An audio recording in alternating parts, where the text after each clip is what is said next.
I see. Yeah,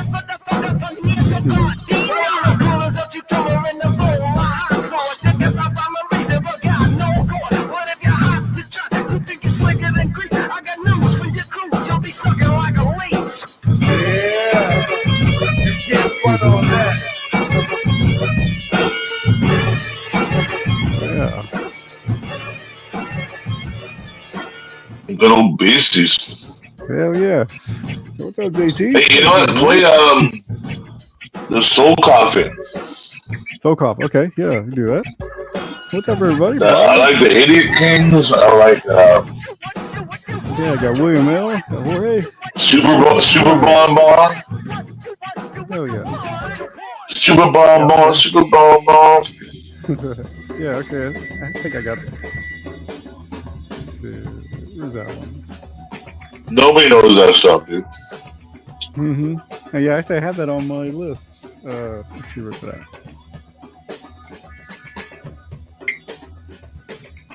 That's old school.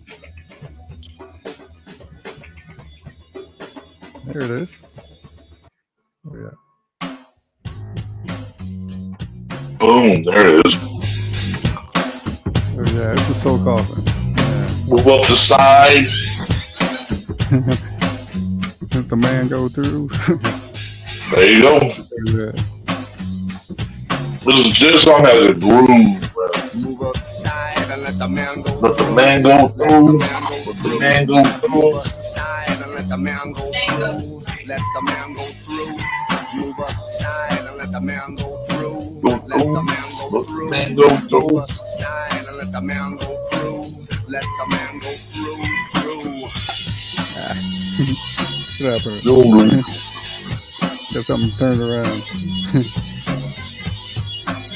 If I stole somebody else's wave to fly up,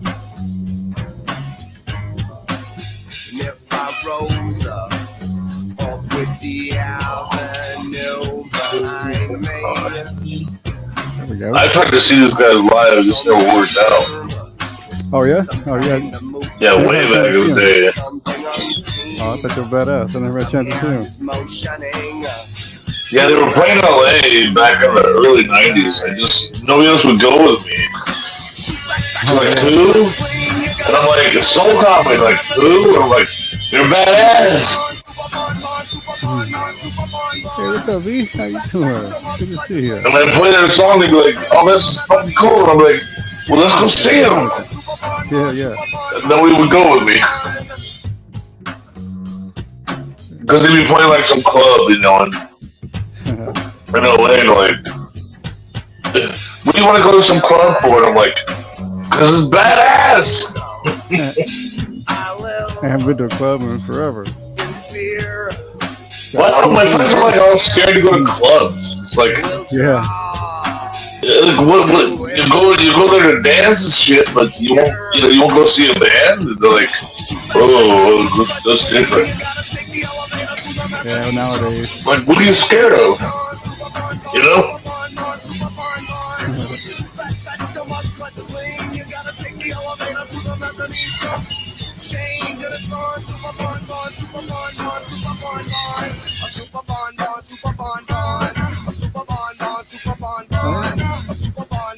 Hell yeah, Barbara. Yeah, thank you.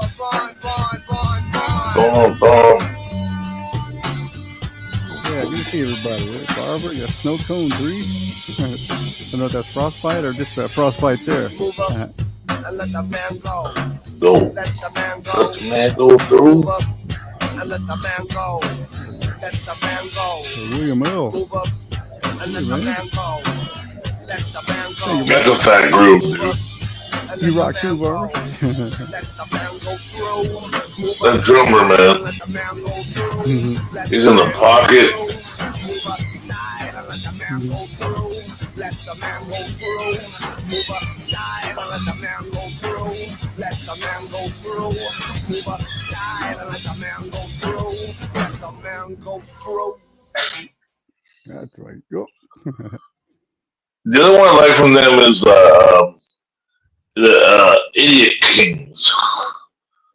Boom, boom, boom, boom, boom, boom. It's got a fat bass on it, dude. Called Boom, Idiot boom, Kings. boom, boom. Idiot King. Oh, I see it. Yeah, here it is. Yeah, we got Boom, boom, boom, boom, boom, boom, boom, boom. There you go. see, sounds pretty cool so far. That's slick. The bass is fat. Let me mute my mic here. Everything is going out. Everything is going as planned, yeah. Everything moves along. Everything is fine, fine, fine. Well, I could be condemned to hell for every sin but little right. Dude, I'd love to be a lice over this. I'll be dancing my ass off. Slip on East River and dance Queens all skid around. I've seen the cops and the robbers, and I know they dance the same well. I've seen a half a zillion girls and haven't spoken to a single one of them.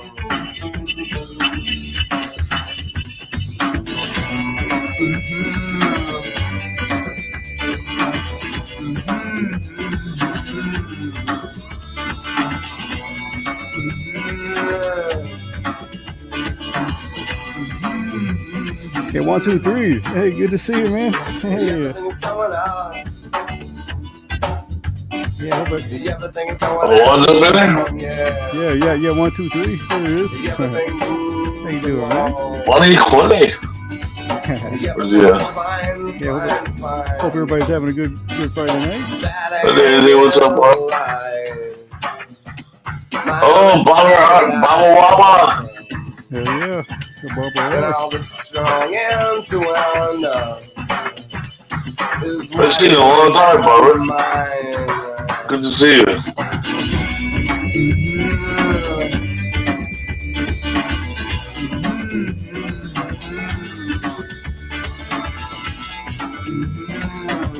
Got a song maybe everybody dig. Next one. Maybe Laura will show up. Who's that? So maybe Laura will show up. Oh, yeah. Yeah, we cool, man. I haven't seen him in a long time. He's working for the government now. Okay, yeah, here's something. Yeah, here's something. You switch around something, but yeah, I guess he got busy. He works nights down at the Marine base and stuff. Oh, yeah. I talked to him and he's having a good time. He's learning to do his stuff and he likes it, you know. So hey, but, you know, if he likes it, then fine, yeah. I was wondering how he's doing, you know. Yeah, all good or what? Yeah, he's doing good. He's having a good time. From what I can tell, he didn't call me out. He was like, "Yeah, JT, I'm doing this. You know, I like it." I'm like, hey, good. You know, if you like it, that's cool. That's cool. You know, that's cool as hell. Oh yeah. He's having trouble. He doesn't have signal down there though, so he's like, I can't stream. He's like, I'm gonna get it figured out. I told him to buy one of those like 5G routers, you know, but I don't think he knows what I'm talking about. Oh yeah. You know, you can buy the cell phone routers, and you just like throw it on your dashboard. And you can stream from your phone. Oh okay. Yeah, something there. Yeah. It's a cell phone router. It's like you have an internet router in your home, but if you're gonna stream from your cell phone, you buy a cell phone router. You can even stream your computer from it, even if you wanted to. Oh, I see. But it streams over the phone network instead of the internet. Oh yeah. And I was like, you should get one of those, but I don't think I understood what I was talking about. Oh yeah. Hey, here you go, man. Here's a classic. I'm sure you might have heard. Let's see. He'll probably figure it out though. You know, Lars a sharp guy. He'll figure it out. Oh yeah.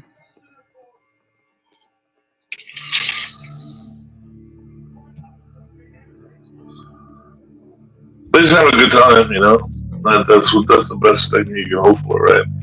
Yeah. You want your friends to be happy. Oh yeah.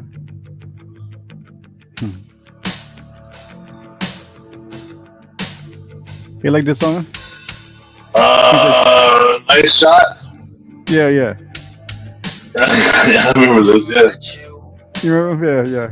I got a few songs. You know what I mean? It's like not like everything they made was great, but you know, had a few good songs. What was the name of the band? I'm trying to do the name of the band. Oh, Filter. Oh yeah, Filter. Yeah. Mm-hmm. It kind of sounds low on my end. I wonder why that's the case.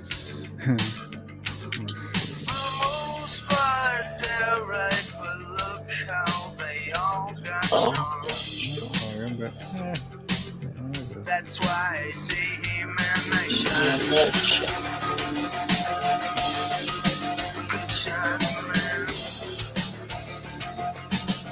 That's why I see him and I shine. Good shot, man.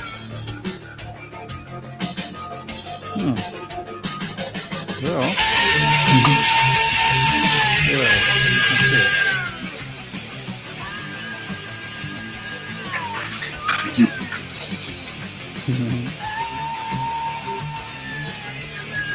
I'll turn down all this stuff. But this is kind of, and you know, in a way with this kind of music, I do hear that this was kind of like, you know, the teenager music in my era. You know what I'm saying? You know, the way he was. Yeah, me too. It was like, well, I was about I think it was around 1920 when this concept was coming out. Oh, okay, yeah. Pearl Jam. Yeah, that's good. Soundgarden. Mm-hmm. Yeah. I think these guys came out in '95, something like that. So. Oh shit! 95. I was 23. Yeah, 23. 95. Oh, okay. Yeah, I was 17. Yeah.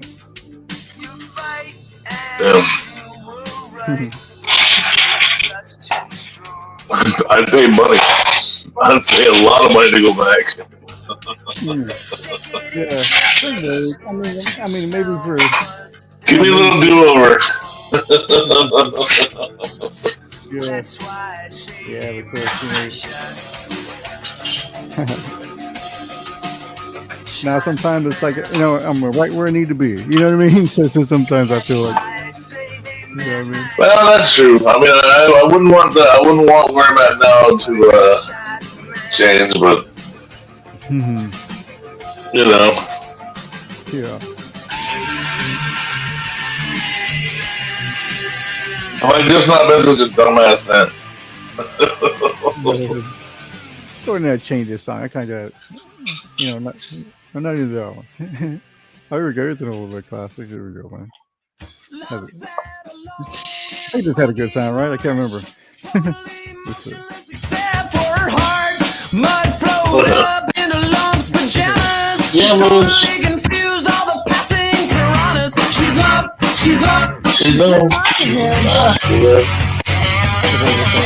she's love, she's love, she's love. She might be dead. Nah, not that one. Love lingered last in life. The presidents? Yeah. I get it. President of the United States. Yeah, that is. Yeah. Wait, what I mean? Yeah.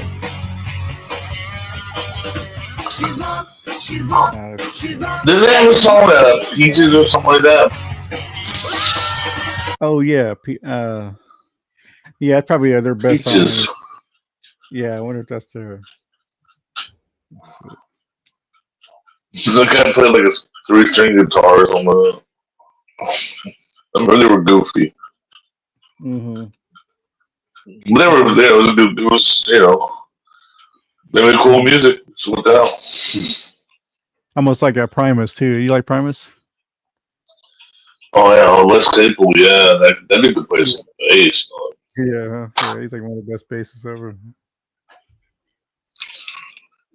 Yeah, like one time he tried out for Metallica, but they told him turned him down because he was like, no man, it's not the right thing, but you got something going, so you need to you need to work on it, and then He played with a lot of bands, didn't he? He ended up playing with like a bunch of bands. Mm-hmm. He was in like 3 bands at a time. That guy. Oh, okay, yeah, I heard it. He was a nutball. He was badass at bass. Yeah. It's almost like a Lane Staley. It's a little different with Lane Staley, but that band, Mad Season. You remember that band?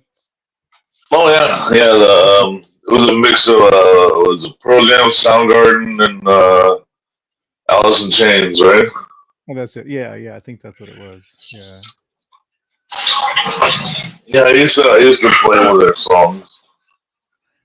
And he's going, you know that song? I was like, yeah, I can do it. So there we go, right? Lane Staley was he was a good singer that just went wrong. He went off, but he had like one of the best voices in rock, Yeah, great voice. Sad story though. Yeah, that song. You ever heard that live version of "Love Hate Love"? No. Yeah, you never heard that? Yeah, it's pretty good. I never say that one. I may have, but I don't know the name of the songs. Oh, right.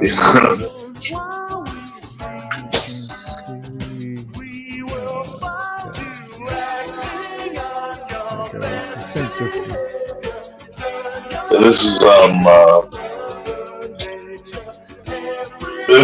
who's Psych? What's their band? What's his name?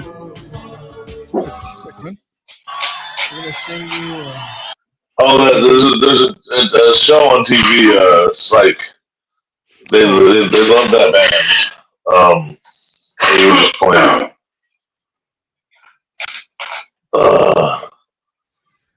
You ever see a TV show, Psych? But the fake psychic detective. He's a guy who pretends to be a psychic so he can do police work. Oh yeah. No, I never. He loves it. But in the show, he loves that band. Tears for Fears. That's who it was. Oh, Tears for okay, sure, man. Yeah, in the show, he loves Tears for Fears. Oh, okay. Yeah, I like a few of their songs. But but yeah, this is that one, man. Here we go. And you always gotta look for the pineapple. It's called Love Hate Love. Time I'll show you that.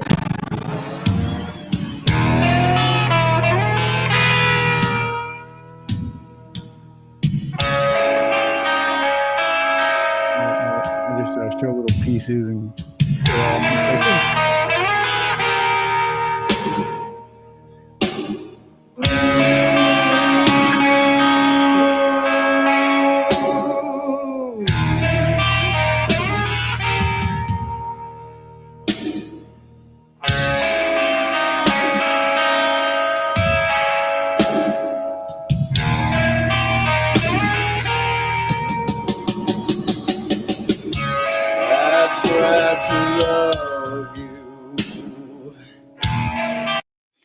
Let's try something else.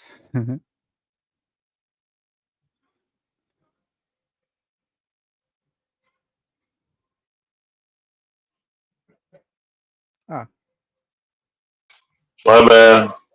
There you are, man. Yeah, I hit the wrong button. Oh yeah. Don't hit that button. I do it all the time. Yeah. Like, damn, what's this? Yeah. Instead of actually hit the back button. But yeah. So yeah, I was planning on playing that song, but I don't know if it's gonna be a little too intense. It's a very intense song,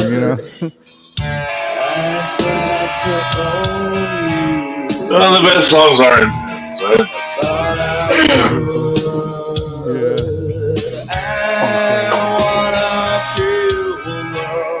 I just show little pieces of that. Skin I from can't play the your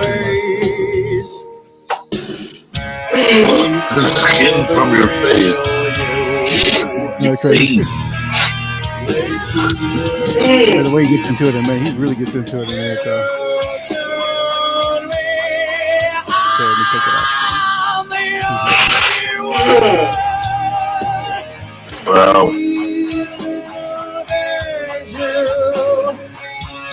You should have heard like trying to leave.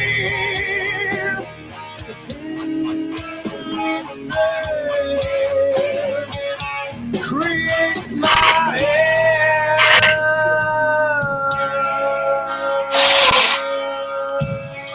Yeah, Duke can sing.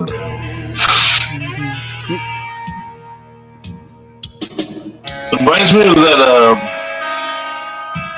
was it Queensryche? That guy a little bit.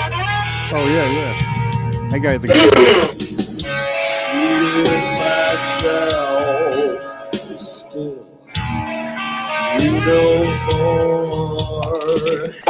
It would be so easy. This man had a lot of talent, though. What's up? This band, all the Oh yeah, they're all talented. players in this band, they're all pretty talented. Yeah, right. Yeah, I think the bass player, did he end up playing for Ozzy or something? I'm not sure about that one.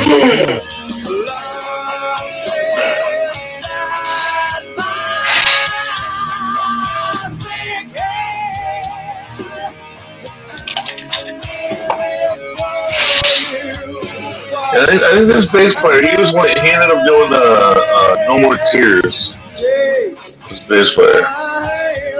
Oh, I see.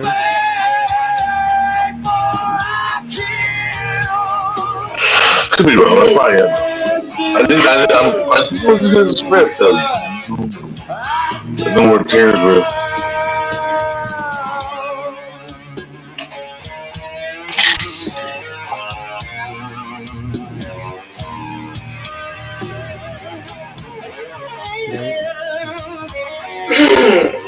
I got his way to say he's about to get into it. He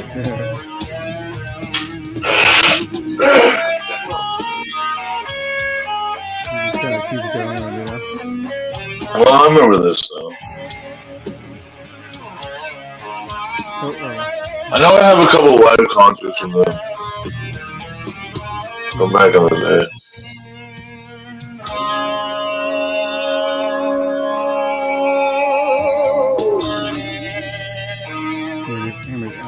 I'll look right back in another right time. I know I have the acoustic show. Remember that one? Oh yeah, the Unplugged. Yeah, they're real good Unplugged.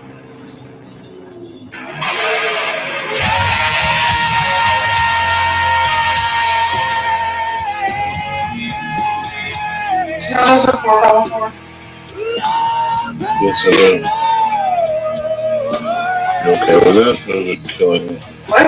Are you okay with it? Or is it killing you? I didn't know he was there.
something different. See what else we got here.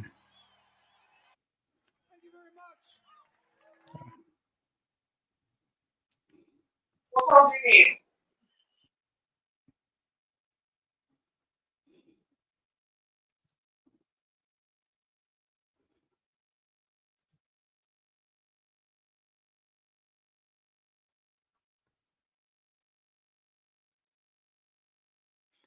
That's definitely.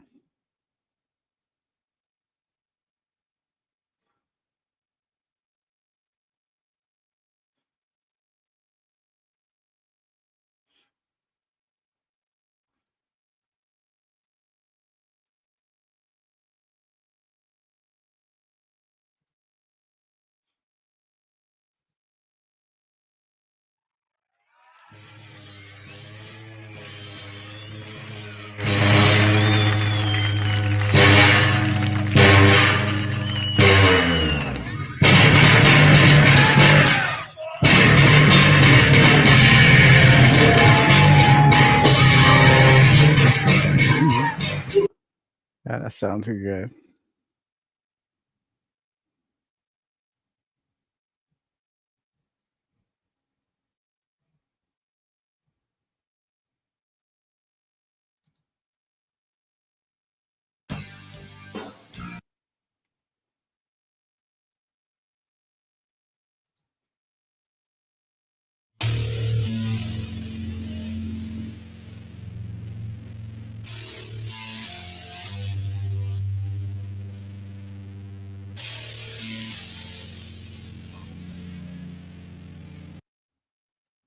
Yep. Sorry, guys, for the dead air here. Trying to find a good song. Let's see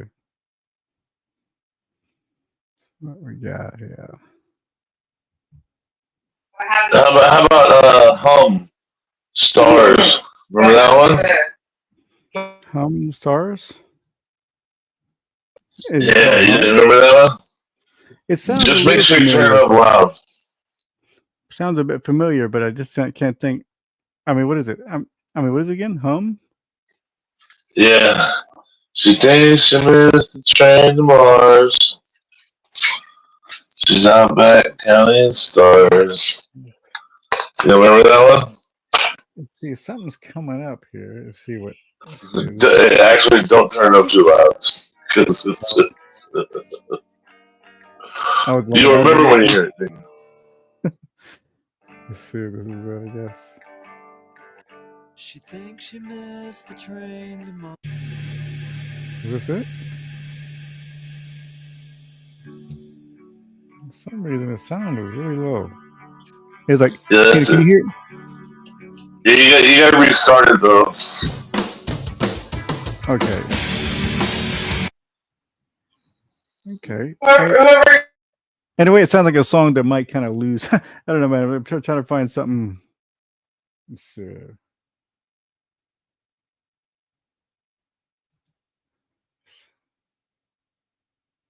See, man. There was another.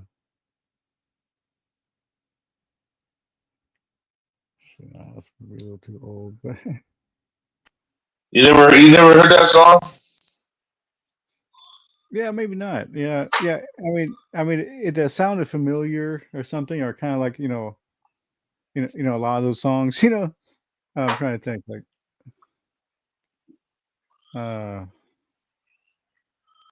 She thinks she missed the train to Mars.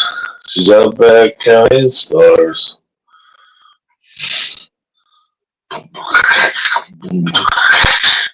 Shit. You know what was badass and people don't give him credit is oh my god it was I knew their name until I said it.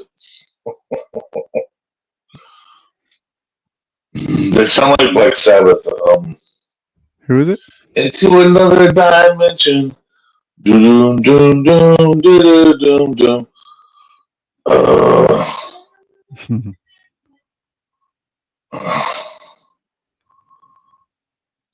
freaking badass. Yeah. What? Google the song "Into Another Dimension." Into it. Into Another Dimension. I'll have her Google it. Let's see what comes up with. I saw them live at San Diego. We were waiting to see Bad Wolf Mother. Wolf Mother. Yeah, Okay. So Dimension. That's the song. Play that one. see what it is.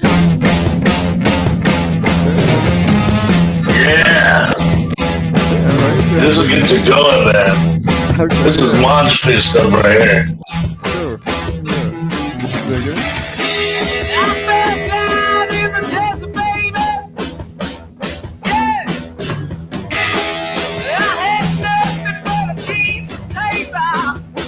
He has a slight kind of a punk sound, you know, but I like it, you know.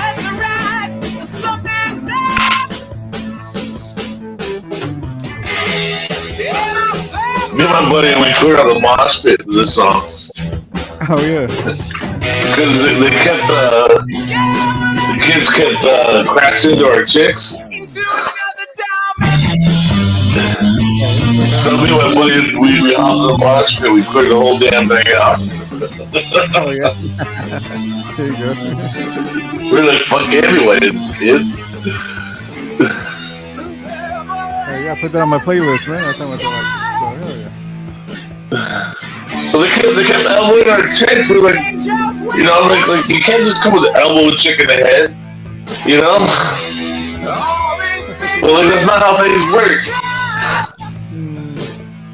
You know, then it happened again. It was like, all right, you asked for it. You know, I'm 6'3", my buddy's 6'4". We just linked arms on hop in the mosh pit, we figured the whole damn thing out. And we're just standing there in the middle, and everybody's looking at us, we're like, quit fucking around. He's like, well, come on.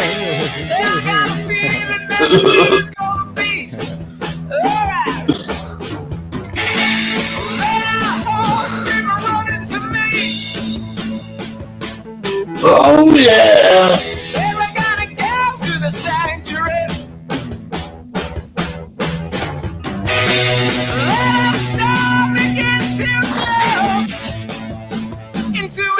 To another dimension.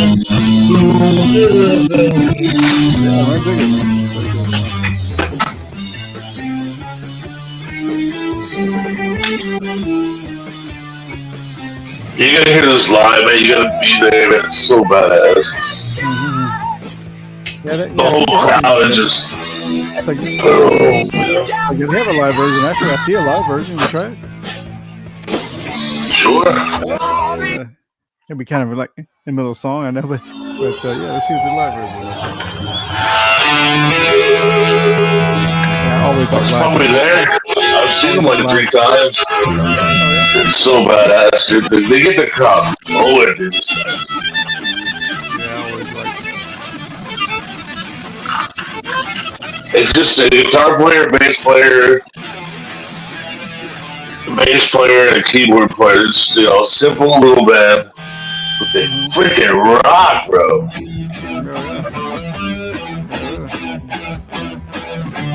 They get you going, dude. Oh yeah.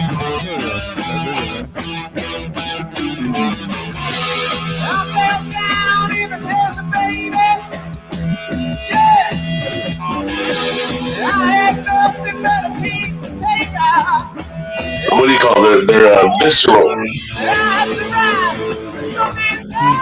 Visceral, you said? Yeah, visceral, right? It gets your blood pumping. Oh, I see. Yeah, right. Like Black Sabbath, you know, there's like a lot of Black Sabbath in there, if you hear it. Yeah, I see what you mean.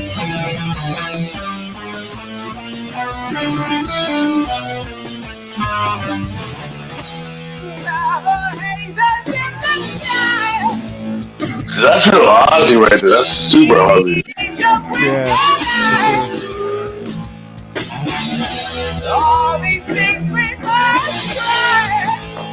See, He's better live, isn't it?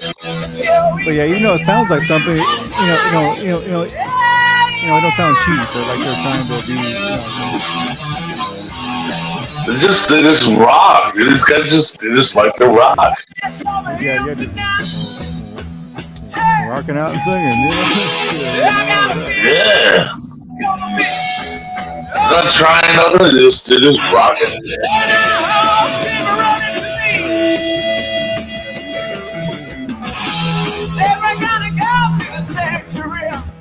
Mountain Girl. What's up?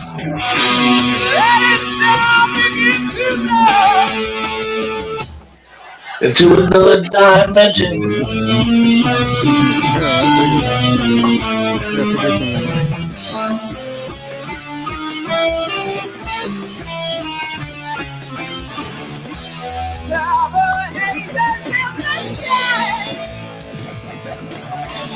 Yeah.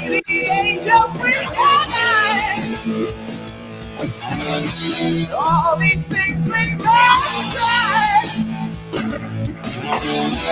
till we see the reason why. Yeah.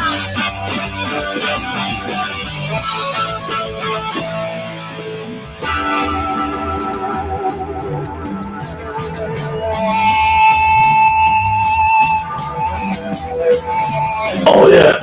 We were waiting to see Bad Ocean. Remember Bad Ocean? Bad Ocean? I don't think so. Bad Ocean, right?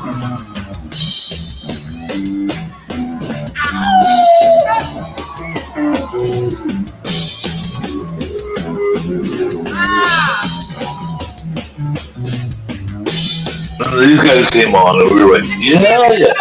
Show me some love. Howie, good to see you, man. And then, what came out after them was Story of My Life. Story of My Life. Who's that band? Not sure, man. We gotta get down. We gotta get down. Yeah, there's your song, man. It's a badass song, man. Take it down. Oh, yeah.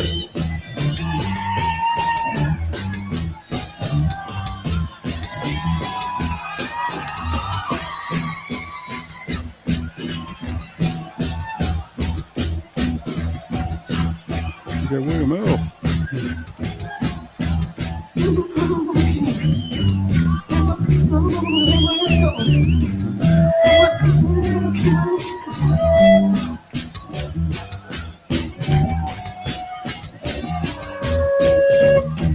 I got lost in the desert, baby.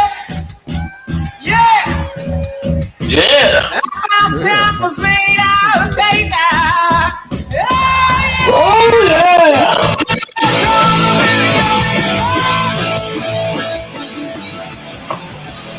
This kitchen pumping, man.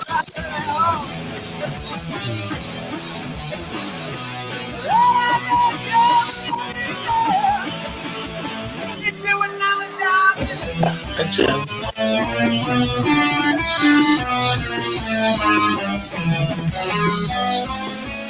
Don't have sex in this music. You heard her, bitch. Say Nikki, hey, what's up? She be like, what are you doing? I love you too, Long Girl. I'm sorry, Long Girl. No, you good. No, Howie, it's let's see, one second. Pause that. Yeah, that was Wolf Mother. a Wolf Mother. Yeah, the song Dimension by Wolf Mother. Yeah, it's a badass, man. I dug it. Yeah, we were waiting for Social Distortion to come on, and then these guys came on, and the mosh pit just went crazy, And we were digging it too, but then it started bumping into our ladies, So me and my buddy, we went and cleared the whole thing out. But the band, they rock. Like as soon as we cleared out, like, the whole crowd just moved forward. Like just went whoosh, and then we all just we were all just bouncing the whole time. Yeah, You know, when you're in one of those situations where the whole crowd is bouncing at the same time, you know, yeah. you're just like, yeah, no, this is the shit right here. Yeah, it had It's that just kind one of of those good punk sound, you know what I mean? situations. So yeah, had that kind of punk energy to it too. And I like the punk music a lot myself. Yeah, no, they got a really good vibe. I can't believe they weren't bigger than they were. I think it was just timing, you know. Oh yeah, probably right. They're probably like huge in their like underground scene and all that. But yeah, but it's commercial. Yeah, they were like from freaking Iowa or something like that. You know what I mean? Oh yeah. So it's like they had a few albums that did decent, but it was like really they were a live band, you know. And Oh yeah. I saw them in a club in LA. They tore the place down, you know. Hell yeah. Just really, they're just so good live. Yeah, man. Yeah, it'd been cool to have seen them. Yeah, they just bring it. You know what I mean? They come to play and they just bring it, and it's just badass. Let's see, one second. Let me fix something. I saw them I saw them at the festival the first time I was in San Diego. Yeah. We saw them at another festival. And I saw them a couple times at a couple clubs in LA. I've been to a lot of live shows. I've been to like 200 some live shows. Yeah, but But Mellow. Yeah. Give me 1 second, man. Just yeah. How you doing, Mellows? And yeah, I read the chat, man. Oh yeah. Oh, I should be in the chat too. Hey, Mellows, what's going on, brother? How y'all doing, man? Good to see you, man. Yeah, Mountain Guru. Here it is. Mountain Girl. So yeah, we just jamming over here a little bit. Who's Mellows? I don't see Mellows. Oh, is he under a pseudonym? He's a eyes on the audit. Oh, okay. Yeah. It's William. That's Mellows. The William Mellows a cool mod, man. He's always dropping links. So thanks a lot there, William.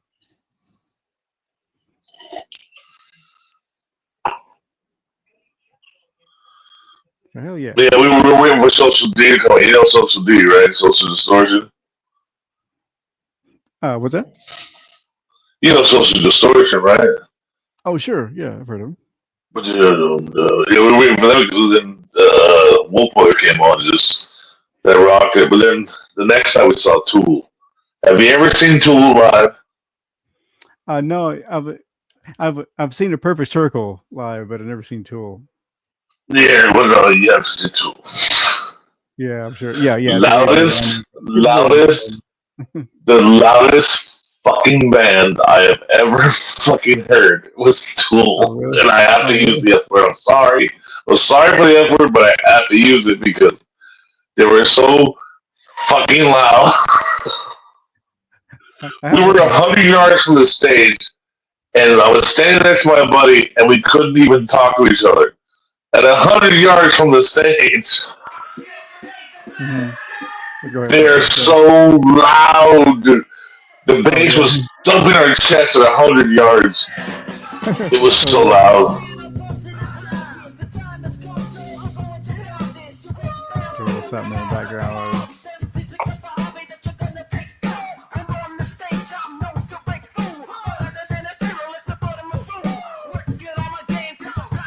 Never saw these guys live. I always wish I did see them live. What's that? I never got to see the Beasties live. I always wish I did though. Oh yeah. But they didn't play live a lot, the Beasties. Oh yeah. So yeah. I saw him back in. I saw him one time, but like, I tell you the truth, man, it was a cool show. But I think the sound, the engineer, whatever. It's like when the song would get to, or like when the sound would get to, like, right to the crescendo or whatever you want to call it, it would crash like every time, and it was like, the hell happened to the Yeah, that happens a lot. If you're in a venue, like, and they don't, Oh, okay. yeah, especially if you're like on the side or something, they don't engineer the sound right. Oh, okay. Yeah, yeah. That's my first time ever, like ever experiencing that. Because like even though every other concert was so badass. The sound, especially this one. That's why if I ever could do standing room, I would get down to standing room in front of the stage because you get the best sound that way. Oh, I see. Yeah, we were kind of off to the side, so I guess that's probably what was going on. Yeah, I had that with one of them, like Incubus and ZZ Top. They didn't sound so good, and I was off to the side. Oh yeah. I was like, man, I want to, ZZ Top, yeah, woo. But then we were off to the side, it was like, wah, wah, wah. Yeah, it's just, yeah, you got some venues. You got to get that standing room, get right in front.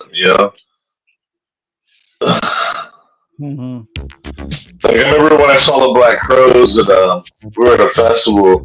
We were on the side. I was like, this don't sound good. So I just put my hand out. I said, grab my hand, and they got my hand. I just was like a train. I just got us down right in front of the stage, We all just held hands, like 10 of us. Got us right down in front of the stage, I just plowed through the crowd. And boom, that's fixed everything, And then the Black Crowes were the Black Crowes. It was just badass, Oh yeah, like them, yeah. Oh yeah. I got their song. When we were off to the side, it just sounded really crabby. So I was like, fuck this. I'm like, grab my hand, let's go. Yeah. So I just tunneled through the ground. I was just like, get on my way, get on my way, get on my way, get on my way. Yeah. And we ended up like 30 feet from the stage, and that fixed everything.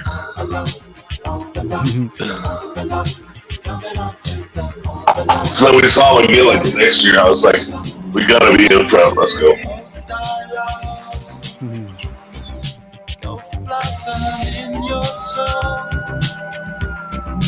When you know your heart is light, electric is the love. When the Mako flies. What was it? I recognize this, but I don't. Oh yeah, it's who's it again? It's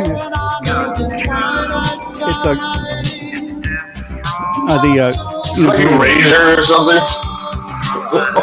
The Gorillas. The Gorillas. Oh, Gorillas. Okay, that's Yeah. I'm happy. Feeling sad. Yeah, I remember that. Okay. Right?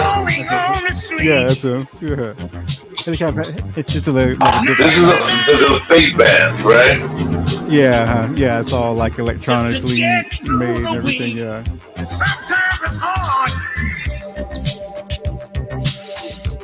Pretty good though. I like it. Yeah, it's a cool groove. I always like their sound. They've always got a cool grooving sound. I'll put this on the Beach Bricks and Beers. Shit, what the hell? Oh yeah. If I know your heart, electric is the love. There's only one way. Did it rain a little while longer? So I don't want to leave it on too long.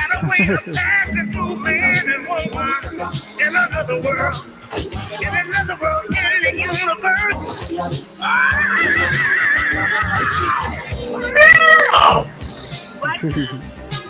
Yeah, just kind of play around with sounds and that kind of thing. No, that's good. I like it. Yeah, I've always kind of dug it. Yeah. It's got soul. It does have soul for fake band. It got soul. Yeah, for being all yeah, I know, right? It's funny.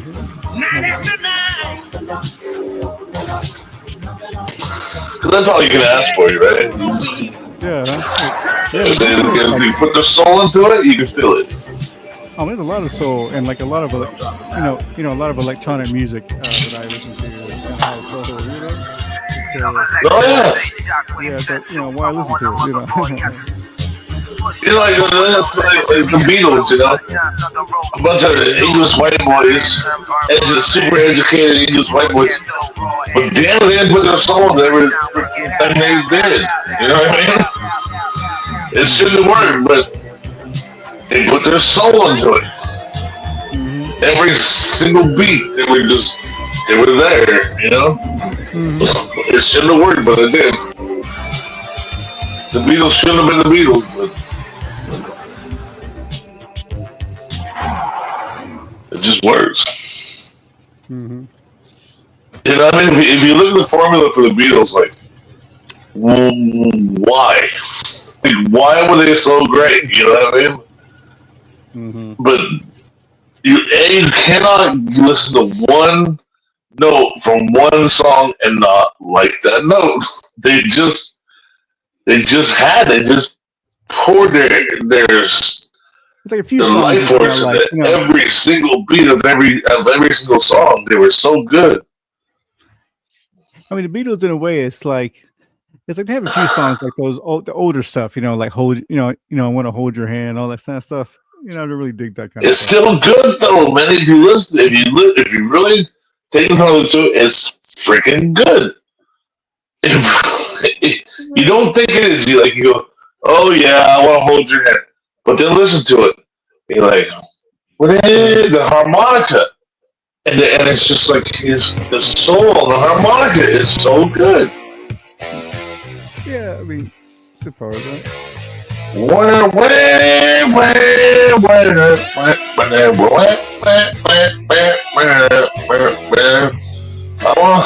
It's just so good, dude.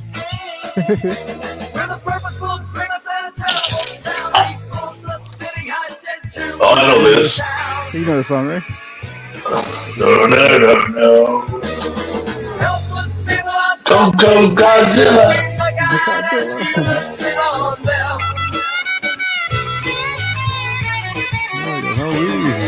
So yeah, I think a lot of Beatles. Is this T-Rex? Who is this? T-Rex or This is the Blue Oyster Cult. Blue Oyster? Yeah, Blue Oyster Cult. Oh yeah. Yeah, The guitar is killer. yeah. There's one of my favorite '70s rock songs.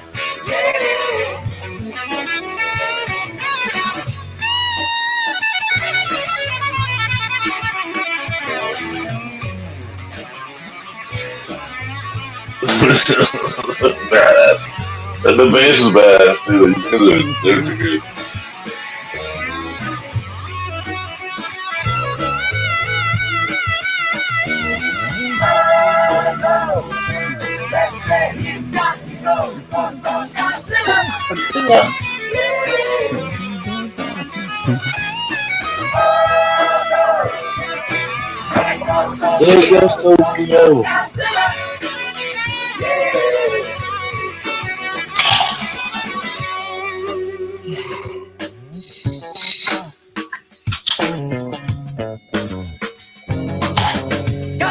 And never saw Blue Oyster. That's the best part right here, man.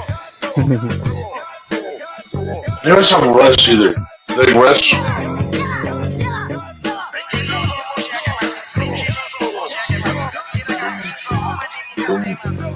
I just kind of feeling the song. Badass. But do you saying Rush? You said?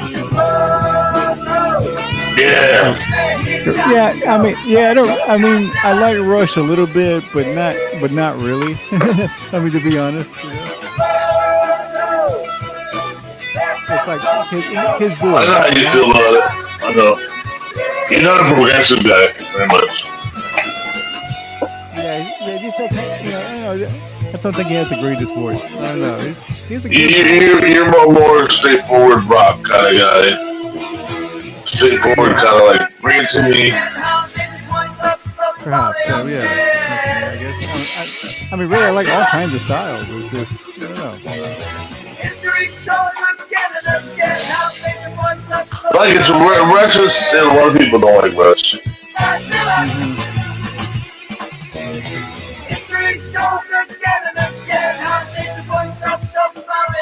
a lot of people do like Rush. Yeah, no, yeah.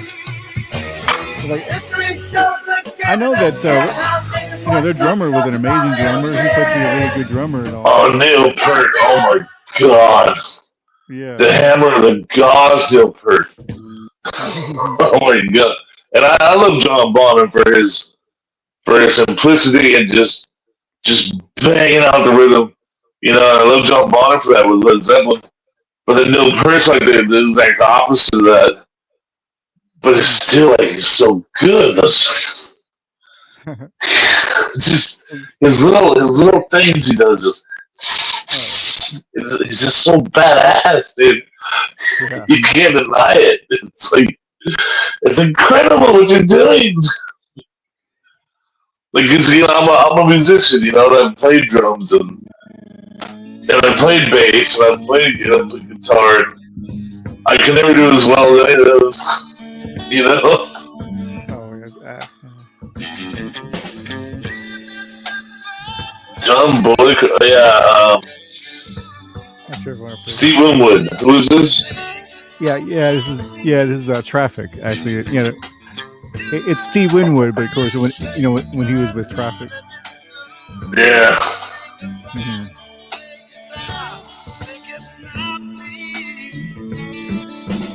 He's a seriously underrated guitar player. He really is. Oh yeah, he was. Yeah. Like, yeah, I heard about that. Yeah, him, being a really good guitar. Well, I mean, there's a live version of this song that's great. It's like, I mean, he's so into it. The way he's so smooth, you know. Yeah. And it was like he was like pretty young too. It was his young self, you know. And he was actually he was very, very young at this point. He was like 19 at this point. Oh, I see. Yeah, okay, yeah. Because I know he did seem pretty young. He was very young. Him and Eric Clapton too. Eric Clapton was like 16. He was like 17 or 18. He might have been 19. Might be a stretch at this point.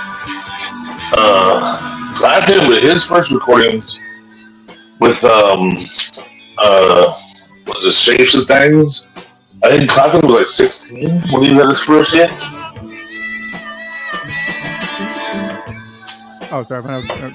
Everybody forgets Clapton, dude. Everybody.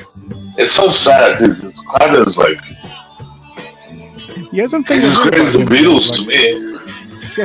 Yeah, he was a good one too, but man, I think he had like a 5-hit wonder. You know what I mean?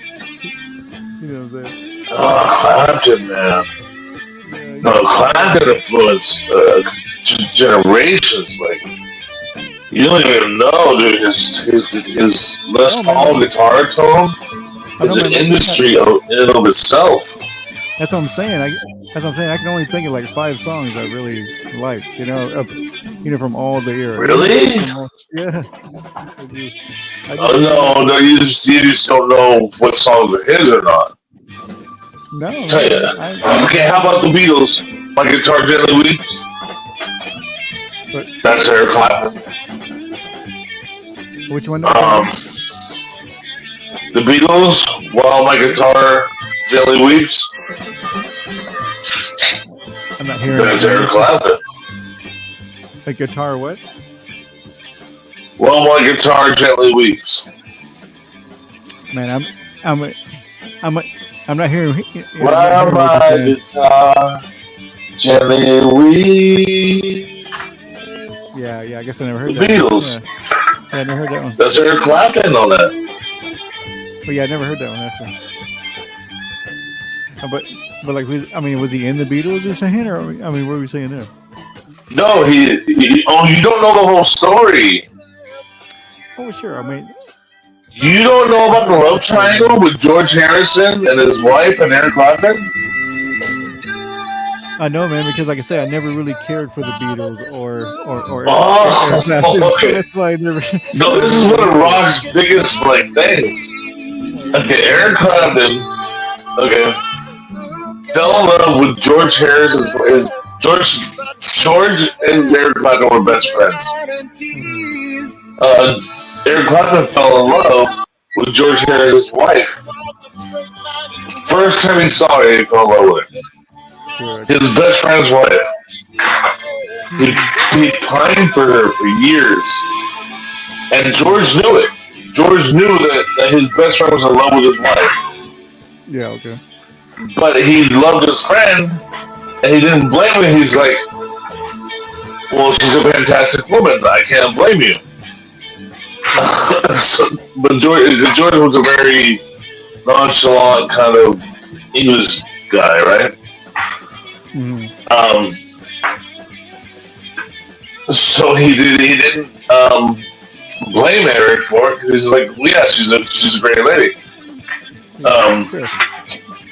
Yeah, I got it pretty much. You know, if she goes for you, then she's doing me wrong, and that's on her, right?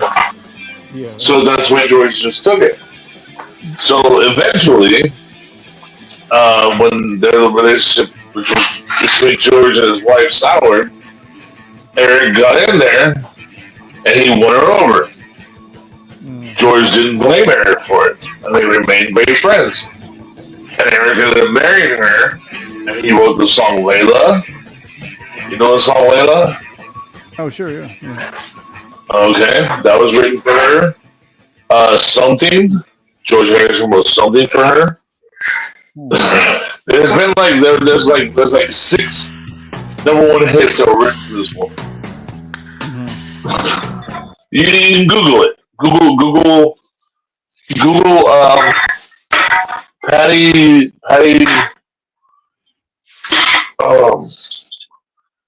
Yeah, you can Google it.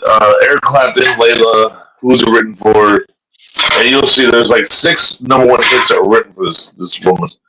Wonderful Tonight by Eric Clapton. You heard that song? I know. I actually didn't hear you now. It's like you're making there's a lot of noise in the background or something. I can't quite hear what you're saying. Oh, I'm sorry. My wife is picking up cans. All right, bro. George.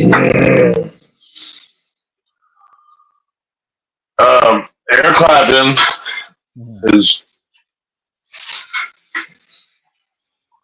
Are you done? I get a feeling there's gonna be a riot. So the woman that Layla was written for was George Harrison's wife. Okay, yeah. And I got you on that one. but also Something, you know Something by the Beatles? Like I said, man, like I really don't care for the Beatles, so that's why I don't really hear a lot of their music. You know what I'm saying? Just being honest.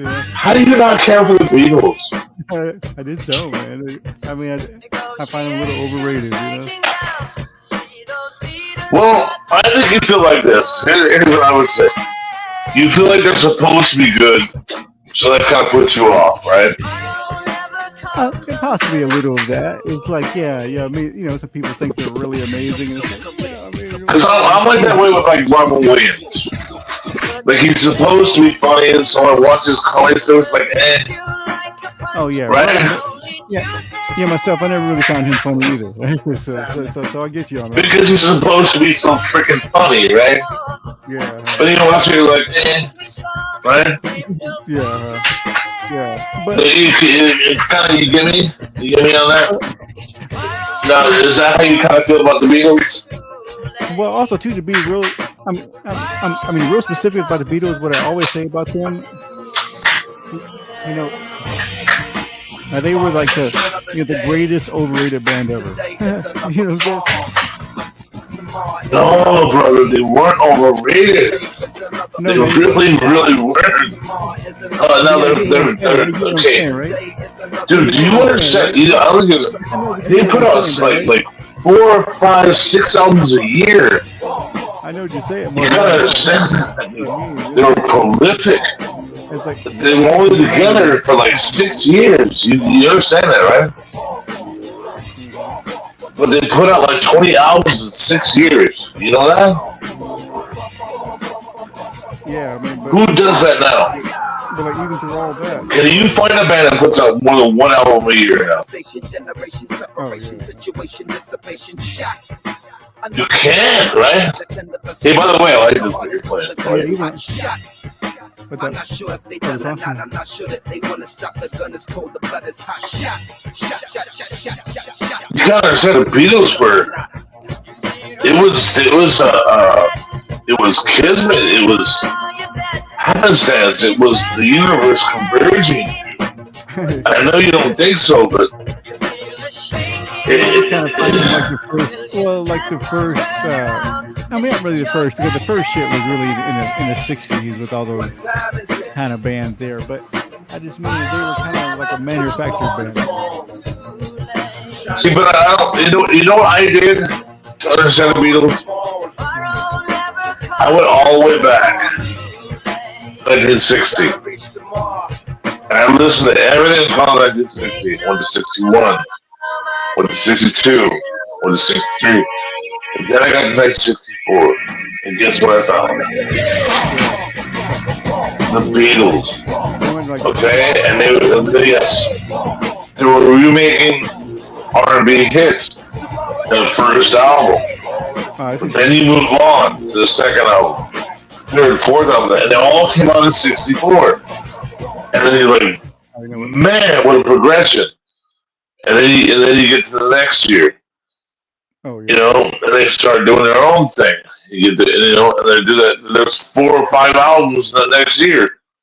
I mean, these guys are making an album every 3 months, dude. It's freaking incredible how prolific they were. And by the time you get to '66, you're like, "Boo, we're on like album 8." yeah, It's really as crazy what they were doing. yeah. 1 second, man. I'll be right back. I gotta get. 1 second, man. Right back. And let me play a song real quick while I'm gone. They like the last one. Who's that, man?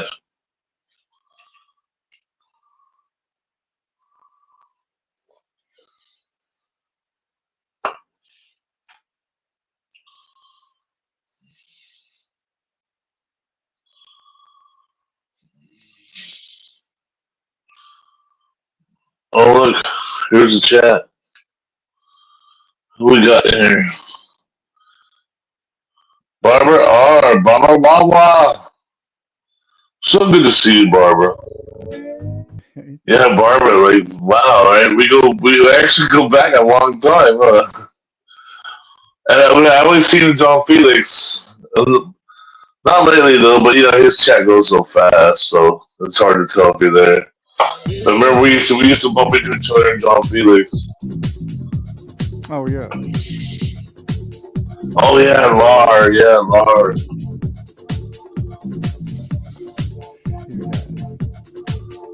Yeah, I know. Yeah, I know. It's like, where's Laura at? It'd be nice to see her.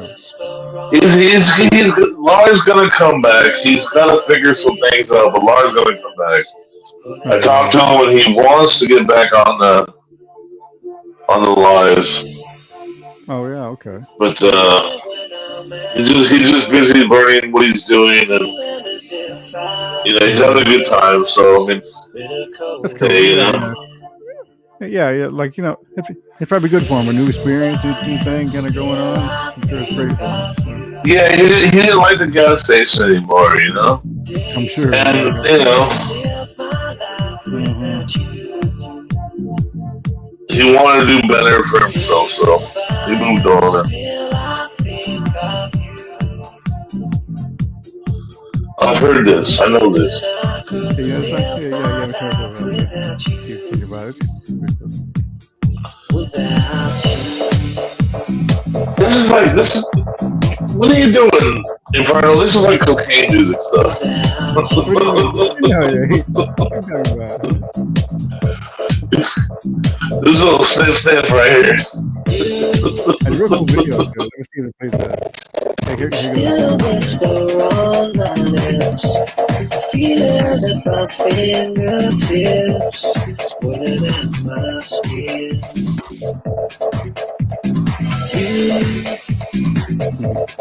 Leave me with a mad power. It's kind of that has a cool. You know, hey, Barbara, I'll tell them when they next time I talk to them. Definitely. Days go by and still I think Yeah. It's kind of one of them little background kind of music songs, you know.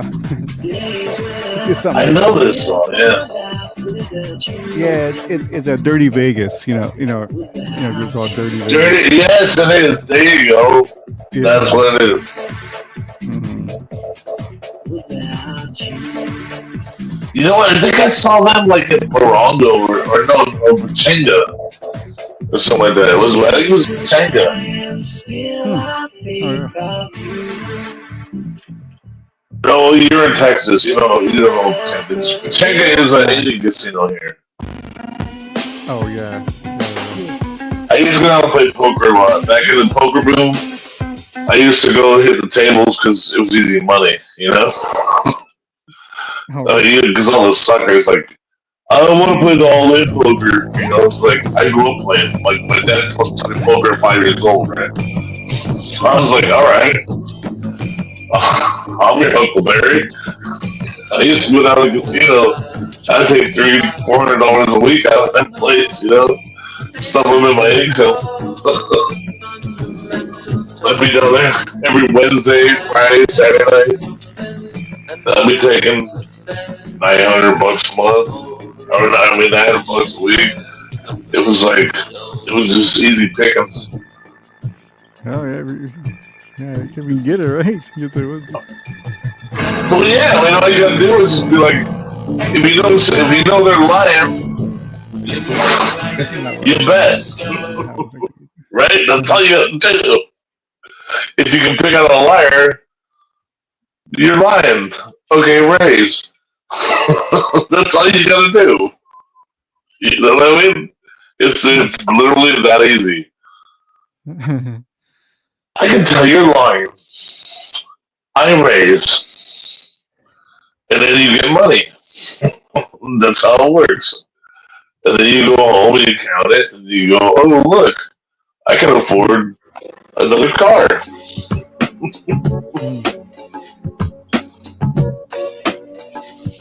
Find it right. And it's fun. That's how I used to go to all the shows, man. I used to go see them. You know, plus I used to go to, like, the casinos and everything and be like, oh, there's somebody playing there? And you go see, oh, BB King's playing, you know? Well, I'll buy a ticket. What the hell?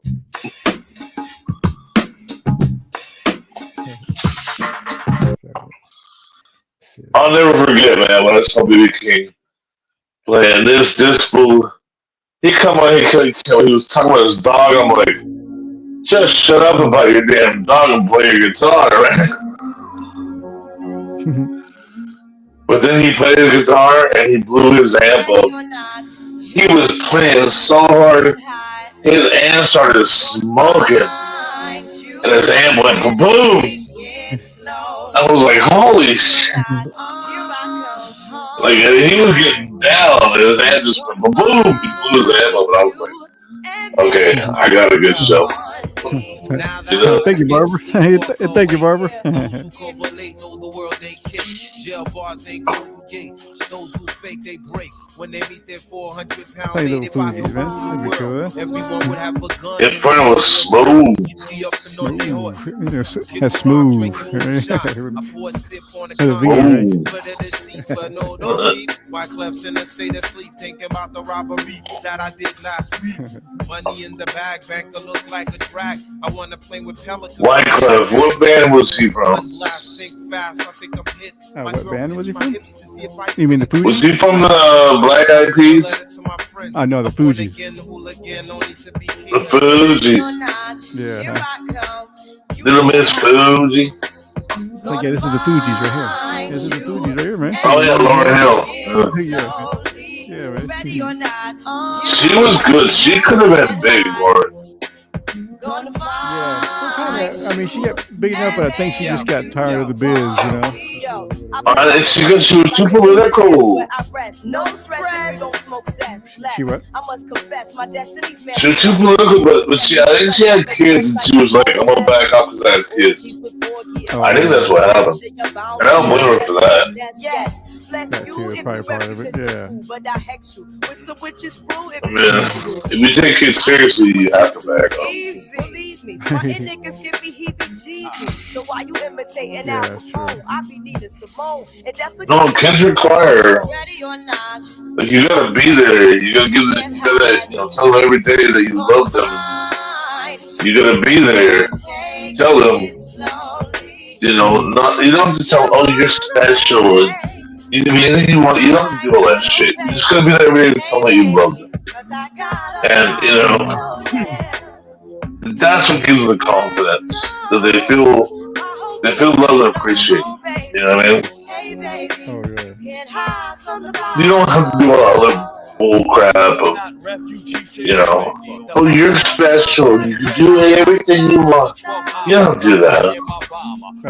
Just tell me you love them every day. And be there for them, When they have problems, be there to answer their questions. That's how they know they're important. Just be there to answer when they want to ask you something. Be there to give them honest answers. But if you're not there, well, and a divorce, the divorce is, I'm a product of divorce myself. Oh yeah. You're gonna feel unloved. You're gonna feel like, well, why did daddy leave? Why did mommy leave? Was it my fault? And you're gonna internalize that as a kid. Oh, That's why me and my wife, when we had a kid, we're like, no, we're sticking together no matter what. No matter how hard it gets, no matter if you want to punch me in the face, we're gonna work it out and we're gonna stay together. Yeah. If we're gonna have this kid together, that's what we're gonna do. And it was a pact we made, and we stuck with it almost 15 years now. That's just how it goes. That's the decision we made. We're gonna have a kid. We're gonna be there. That's how it works. Thank you, man. And my kid is going on her 5th consecutive year in principal's honor roll. She's never had more than 2 B's on one report card. She can draw. She loves anime, and she can draw, and she can sing. She has a great singing voice, and she's in the D&D club, and she's in the color guard. She does the flag team stuff. And she's, along with being on the principal's honor roll, she's in advanced math. Like, she's doing calculus in freaking junior high. Were you doing calculus in junior high? I mean, me, I was more of a linguist and like that kind of thing. Yeah, but I was on the math team when I was in junior high. Yeah, but I wasn't. I was doing calculus. I was doing algebra. Yeah, myself, I was doing, at the literature, reading, writing, stuff like that. Oh, you're playing it. I hear it, Alberta. I heard it, bro. Oh yeah, yeah. Oh yeah, there it is. Such a good song. Mm-hmm. Yeah, it is. Like, yeah, you play it so far. I was like 18 when this album came out, man. Oh yeah, sure. I saw them live at the Coliseum in LA. Oh there you go. Oh man, it was probably my second concert ever. Was this album right here, Joshua Tree? Oh yeah. Like I liked it all the way up until they had that disco kind of like not really disco album, but what was that album? The last one there. Yeah, the Achtung baby. Was it that one? No, it was another one. It was it had like this kind of disco sound to it. Let me see them. Well, you know their whole thing was they were a protest band from Ireland. They were all about the IRA. They were all about the Irish resistance against the English. And then they made a treaty, and they're like, "Well, what do we do now?" You know what I mean? They were like, "Well, what do we do now?" Oh yeah. But then they made a few good albums, you know. There was Unforgettable Fire, and there was Joshua Tree. They made some good music. So yeah, the album Zooropa. You remember that one? Oh yeah, that stuff I was. Yeah, it was when they first started getting a little bit too disco-y or trying to change. That's how I feel about how you feel about the Beatles. How about who though? I said I feel about that how you feel about the Beatles. Oh, I see, right.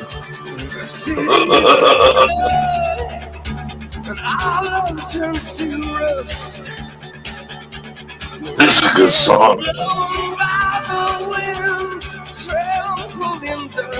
You get in the car, drive to Vegas, you turn this up, push the pedal down, doing down the other freeway, right?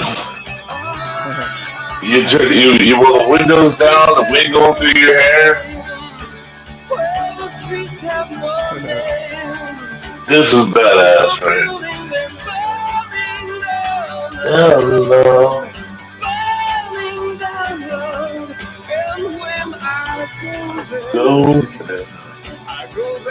Go there with you.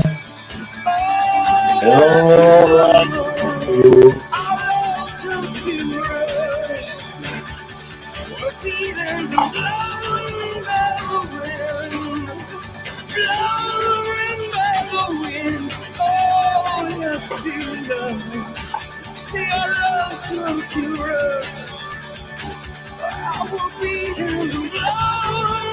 I've got one more YouTube.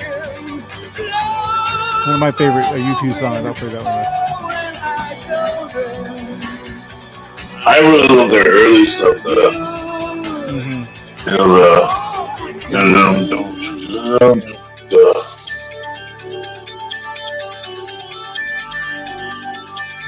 The New Year's and all that stuff. I figured, what the hell? I wanted to play another YouTube song. Yeah, well, rather. This is probably Boy. video I like a lot. Boy. You know that album. Oh, We just listened to early stuff. Like we were all about that. Like fuck the oppression. Like this song right here is kind of like one of my favorite songs from YouTube.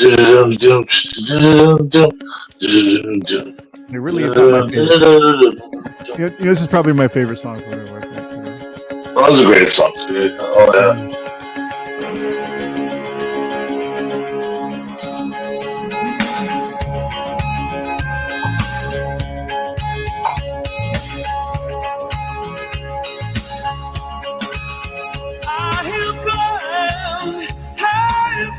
Yeah, Bono and Edge were. They were great. They were great. The drummer, the bass player.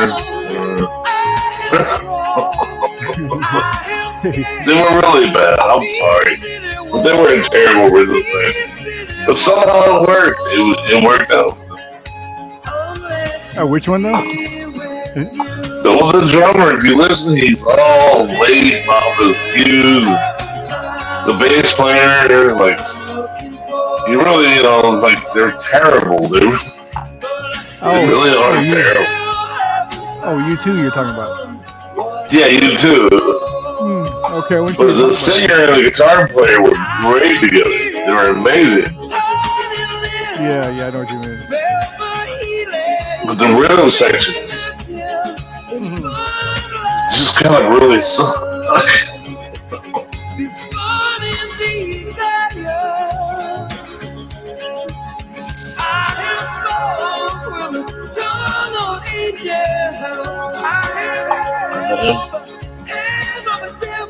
Devil. I was cold as a stone.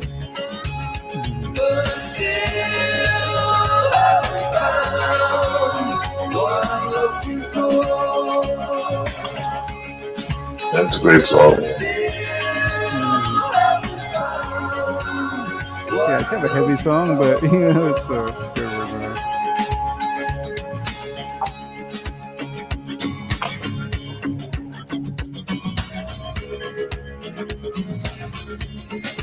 No, the guitar player, he's on point. He's badass. Yeah, he's real smooth the way he plays.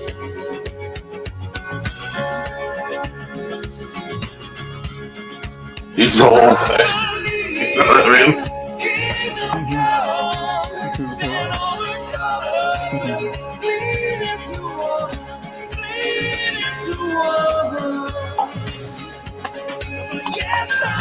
But that's the whole thing, is that they would never set out to be great musicians. It was they were about protesting the English oppression of the Irish people. You know that, right? Oh yeah, I know what you mean. Yeah. And then once the treaty was signed, like, they didn't know what to do with themselves. And then so, well, what do we got? Are we really musicians or not? And so they came out with this. Joshua, that's what Joshua Tree was all about. Was like, well, are we musicians? And it was a good album. You know what I mean? There was some good stuff on there. Like Trip Through My Wire. Play Trip Through My Wire. That's a great song. Yeah. Trip Through My Wire. Trip Through My Wire, okay. Yeah, it's on the same album. What a great song. And they found out they actually had something in the tank, you know? They found out that they weren't just this protest band. They found out that they actually were good musicians, you know? Oh, yeah. Despite the drummer and bass player. And, you know, they didn't suit the band well. They just wouldn't, you know, if you put them in a blues band, they wouldn't last, you know? It just couldn't. They just couldn't. But what song is that? It's on the album, right? Yeah, Trip Through My Wire. A Trip Through My Wire. Trip? Okay. Oh, Yeah, there you go. Through Your Wires? Okay. I see a live version, but we want the studio version, right? Yeah, it's live on the album, yeah. Oh, it's live. Okay. All right. Here we go. It's sort of a love song. Tonight I dedicate it to myself. It's okay to fall for somebody. It's not okay to fall over for somebody. I trip through your wires. Yeah.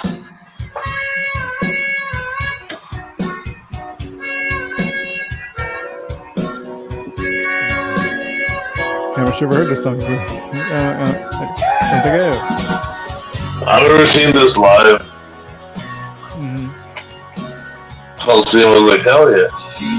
The whole crowd went crazy. Oh, yeah. around.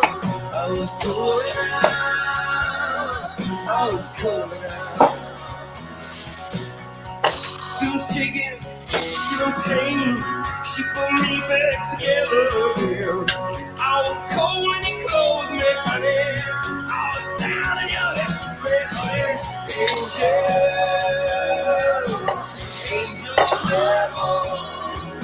You never heard this before? No, I don't think so. Yeah, it's good though. I dig it. Very, very different for them, man. Yeah, it is. Yeah, yeah. I don't. I mean, it sounds like them because of the singer, but yeah, I don't know. Yeah, because he got mono. Yeah, Yeah. he's so recognizable.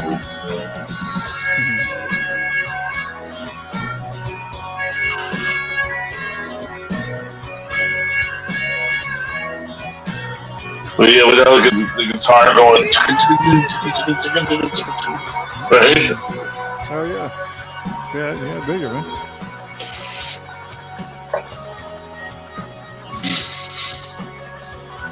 Yeah, kind of folksy, bluesy a little bit, you know. Yeah, they were very different for them. I was broken, then I was shaken. I was naked in the clothes you made. Lips are dry, throat like rust. You give me shelter from the heat and the dust. And then they did that. They made a movie, and then the soundtrack of BB King was on it. What was that called? It was like the fourth or fifth album. And what song again? I'm sorry, say again. BB King was on it. YouTube and BB King type. Search that.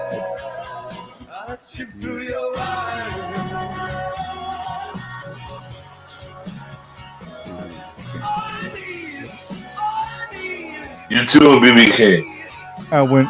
When Love Comes to Town, that'd be the song. Yeah. Yeah. You'll hear that one, man. Definitely. Remember that one? I'm not sure. I might have. It sounds like I might have heard it, but I'm not real sure. So if you were 17 when I was 20, so you're what? You're 50. Are you? You're 40 what? 48? 48. Yeah, I just turned 48. Yeah. I just did. Well, then I'm not 53. I'm only 49. Okay. Yeah.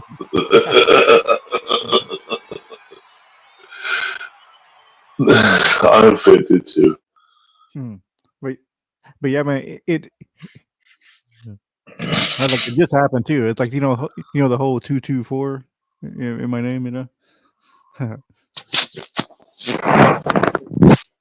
That's what it is. It's February 24th. You know.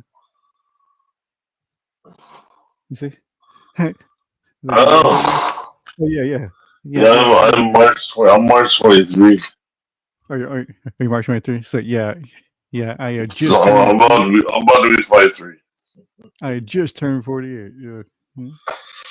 It's a weird number to think about. You young son of a bitch.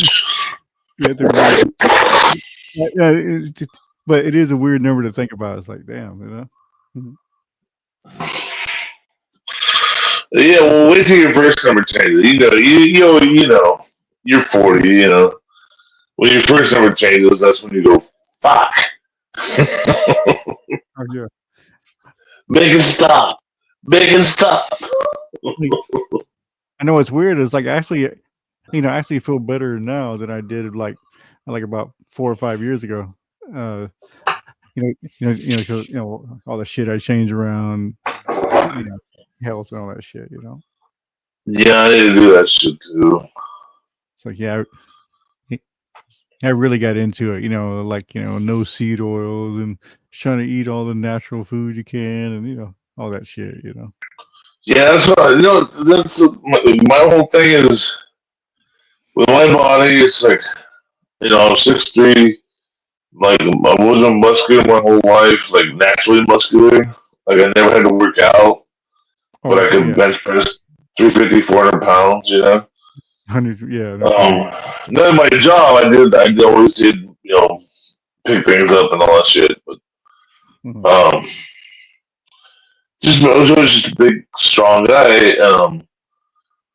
But I have a tendency to have a belly. You know, my Yeah. body wants me to eat one salad a freaking day. You know what I mean? Yeah. A chicken breast and a salad. That's what my body wants. It's really what my body wants, just to eat a chicken breast and a salad. Well, yeah. Just one meal a day. But it's so hard because I love to cook and I love food. Yeah. It's like, well, You know? I mean, really, it's not really all about like the one meal. I mean, really, because you can eat like, all day if you want to. Sometimes it's just all about what you eat. You know what I mean? You got to stay Oh away no, from. yeah, I've been down at 265 and Mhm. been eating nuts and having crackers, and doing the snacking all day thing and eating small meals, but Like, it's like, well, yeah, I man. That's what don't I'm like saying. that. I Well, like to sit down and have a freaking meal, a satisfying meal. I like to cook a 16-ounce steak. You know what I mean? but also too, you got to realize, I like to go to sushi. I like to like get it's to like all you can sushi. yeah, it's like that like a salad dressing, a store bought salad dressing is like terrible for you. I mean all of it because they use like really bad oils in it, and like the oil just ends up just wreaking havoc on your body. I said that's like a big thing. You should never eat like ranch and Italian and all that shit. And then What's not actually not bad is the fat free ranch tastes exactly the same, and it has like oh, 0 calories. oh no, man, that's just even worse, man, because they're using the bad oil, man. It's a bad oil. I'm telling you, man. You cannot eat. I mean, it's like you shouldn't really eat, store bought. Okay. Yeah, yeah, yeah, yeah. Like what you ought to do is, just get some olive oil and some vinegar, some salt and pepper and shit, and that's all you need. What I do is I put like sriracha Oh, sure. Hey, yeah, yeah, nothing wrong with that. and some olive oil. That's what I like to do on those salads. Okay. Little sriracha and olive oil. That's what I like. Hell yeah. But Yeah. I don't eat the salads often enough. I want to eat salads every day, but I just don't do it often enough. But And fish. I love fish. mhm, I was born to eat fish. yeah, It's funny because too. Yeah.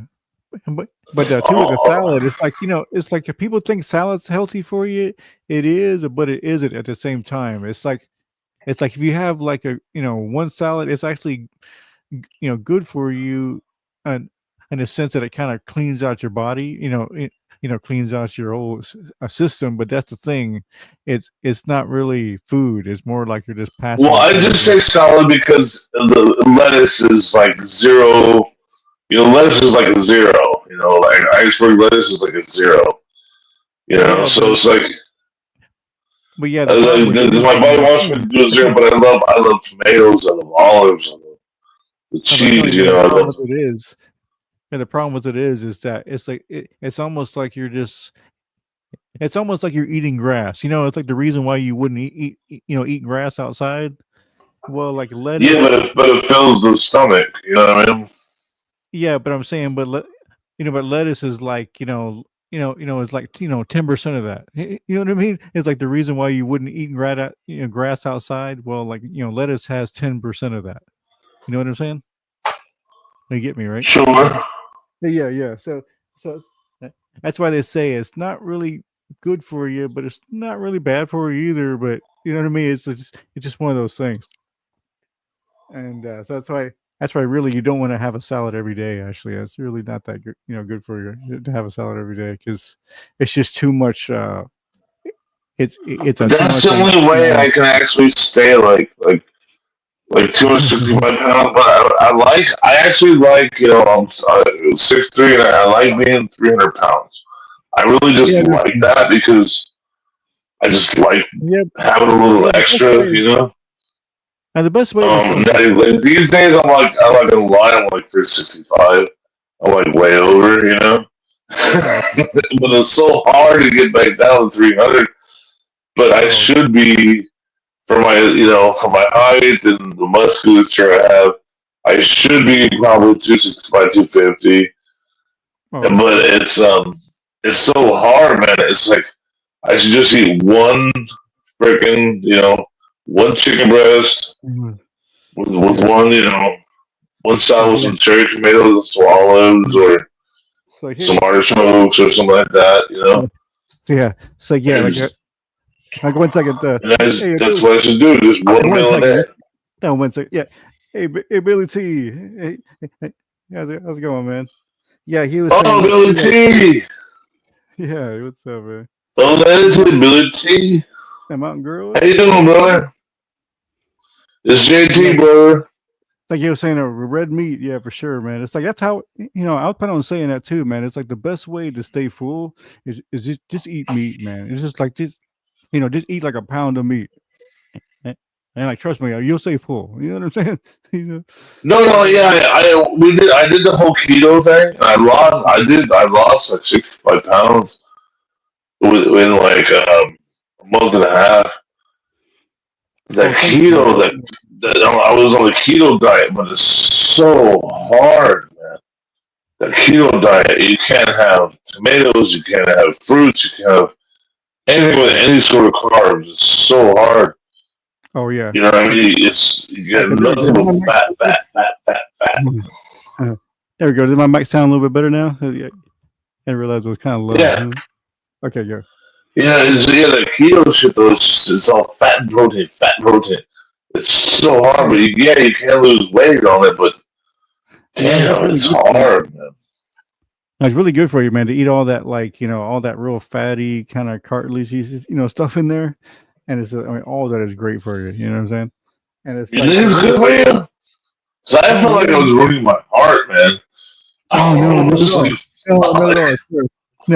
No, man. As a matter of fact, I used to take that's a medication for like the lower cholesterol and shit. But like actually, I stopped doing that because I just heard shit about it. So like for 4 months, I stopped taking it, and then like I went into the doctor and had the test and everything, and like everything was perfect. All my numbers were perfect. And it's I take it because it says so, but it's like I never had trouble with my cholesterol before, and like my dad has never had trouble with cholesterol, and like we're just and nobody in my family has ever had trouble with it. But then they're like I have one bad blood test, so like take this. So I've been taking it ever since. But every time I do the blood test, they're like, "Oh, you're way under," and I'm like, "Well, can I stop taking it?" They're like, "Well, just keep taking it." I'm like, "Oh, so you just want to sell me drugs?" They're like, "Well, it's not like that." And I'm like, "Well, then why do I have to keep taking it?" Because I told you I never had trouble with this, and one test. I ate breakfast before I had the blood test. You told me it doesn't matter, and I'm like, and I told you it does matter. Oh yeah. But I was like, I don't want to have my blood drawn because I ate breakfast. And they were like, "Oh, it doesn't matter. Oh yeah, it's gonna come in high." And they're like, "Okay," and then boom, all of a sudden they're like, "Oh, well, you have fucking high cholesterol." I'm like, I told you I would have high cholesterol. And I never had high cholesterol. So yeah, mine was bad at one time. I mean, real bad at one time. So that's why the doctor, told me to take it. But then I realized, I was like, losing all this weight. I was like down from about 260, and I got down to 200. And wow, nice. Yeah. And right now, how tall are you? How big are you? At 6 foot, I'm 6 foot, and I weigh about and I usually hover. You got big shoulders. You got big shoulders. Yeah, like I say, because like before I was like. I kind of picture you with big shoulders. So yeah, the heaviest I ever was 305, but that was like kind of ridiculous, when I got up to that one time. Wow. Okay. At 6 foot. Wow. Yeah. So I was there, and then I was like, see, I like to be 305, but like I'm the kind of guy like my forearms are like, like they ripple, like, I have big calves and big forearms, and I'm Like, like, I you did know, I got, It's like I did because I was like heavy all my life. You know what I mean? So then I lost weight, and then like I I still had these like calves. It's just funny. yeah. Yeah, see, I was always a swimmer and a football player. Like, I was always that kind of guy, I was a left tackle in college, Mhm. You know left tackle, you know what left tackle is. Yeah, yeah. The baddest motherfucker on the field, that's who that is. Oh yeah. You know who the other badass on the field is? Mm. The guy crossroad on the defense. Right? Oh, And me yeah. and him, we faced off many times. Mm. That's why I quit fucking football in college, because it was like, I am so tired, get my ass beat every day. Yeah. Oh, I got so tired of it, man. I was like, what am I doing this for? I'm like, I'm not gonna make it in the NFL. What am I doing this stupid shit for? Yeah, yeah. So I was like me. It's like I like tried out for football one time, and I was like, it was kind of cool at first. I was all kind of gun ho, to do it. But then I just realized it's like, like these guys just like all they want to do is just hurt you. You know what I mean? It's like they don't even want to play the game; they just want to hurt you. Just you know what I mean? It's like what the Yeah. point of that? It's like what the fucking point of that? So I was like, fuck that. Well, you gotta have a taste for it. You really gotta be there. You know what I mean? Yeah. You gotta be a glutton. Yeah, Lady in Red. Hey, how you doing? Hello. Thanks for coming in. Oh wow, Lady Reggie. I haven't seen her. I haven't seen her since Press's chat, right? I'm not sure. Yeah. Billy T. I see Billy T, man. I ain't seen you in a minute, brother. Yeah, really. I hope you're doing well, man. I'm so glad to see you. I haven't seen you in a long time. Yeah, he is a good dude. No, in high school I used to get a lot of letters to go to college and all that stuff. And then my dad kind of set me straight, but I'm not so sure. I really feel like now, like the motor, because I had a motor. And what I did in my career, as far as what I ended up doing for a career, really took a lot of. I had a motor with me, and I would. I would install. I would lift 2,000 pounds. Take up flight of stairs every damn day. Go home, drink 16 beers, go to sleep at 2 in the morning, get up at 6, and do it all over again. And that's what we did. That was me and my boys. Yeah, Lady in Red say it like, is that JT? So, yeah, it's JT. Yes, Lady in Red, this is dumbass JT. Good to see you, though. Good to see you. And it's like I don't. I feel like maybe I could have. It was like there was also a lot of fringe things too in the NFL. Like I probably could have been on a practice squad for 10 years. And I could have made $600,000 on a practice squad. You know what I mean? Like people don't realize that. There's all these fringe players in the NFL. I would be, that would be great. To make $600,000 on the practice squad, then, right? Yeah, really. Hey, nothing wrong with that. Yeah, what is there something wrong with that? It's like, yeah, you too. But your parents go. But your parents are like, you're not going to be a superstar in the NFL. It's like, one second, bro. All right, Lady in Red. We'll see you later. All right. Thanks for coming by. Oh, is she leaving? Yeah. She's probably swinging in, say bye or say hi. So yeah, it's good to see her. Oh, Mountain Girl's here. Yeah. Mountain Girl. You always have my heart, Mountain Girl. She's so sweet. Hell yeah. You fucking with my girl?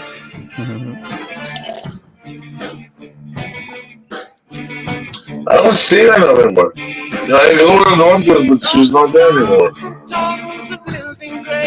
Oh, where? Well, I go to Northwood, but I don't, the mountain goes not there. Oh yeah, but she's always there. She's always in the background there. You know, kind of. Everywhere. Yeah, it's kind of bringing people up and doing stuff in the back. Yeah. She's like, I'm everywhere, JT. You're just an asshole.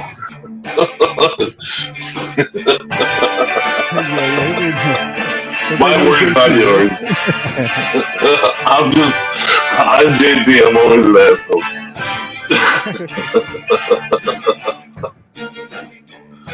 I know this loud. That's all. I'm lucky that people like Inferno and you get me, and I'm lucky for that. I know it. Yeah, bro. You guys make my life a little bit better, and I hope you know that. Oh yeah, man. Well, thank you, man. You too, man.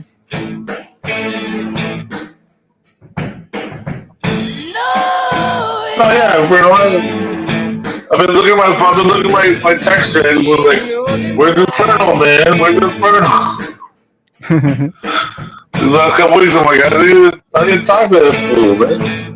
Yeah, I'm kind of busy doing a lot of shit around here, kind of, get shit straight. I figured. Yeah. I know you got a life, and you got your family stuff, right? I know that. Yeah. You got your old man and all that, right? Yeah. You're lucky, dude. You're so lucky with that, you know? Yeah, sure. I mean, a lot of ways.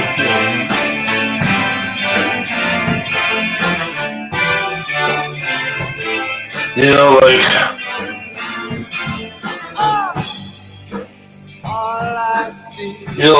like, oh, it's hard to say, but Yeah. Yeah. my father doesn't even he didn't talk to my daughter for some reason. When she was a baby, he'd say, "Well, I'm better with older kids." And now she's an older kid. I'm like, "Well, where are you?" And he just didn't have an answer, you know. And I'm like, oh, hey, don't expect me to pay for your rest home, right? You can't do that for my daughter. You can't do that for your grandkid. I ain't paying for your shit. You know what I'm saying? Yeah. Yeah, sorry about it. Typing it. But you're lucky enough to live with right? You live with your old man. You do the dailies, right? Yeah. That's great, though. That's great, brother. Yeah.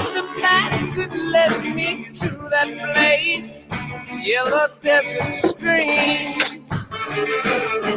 My Shangri-La beneath the summer It's summer, bro. I will return again. Yeah, I love this song. And the dust that floats high into when moving through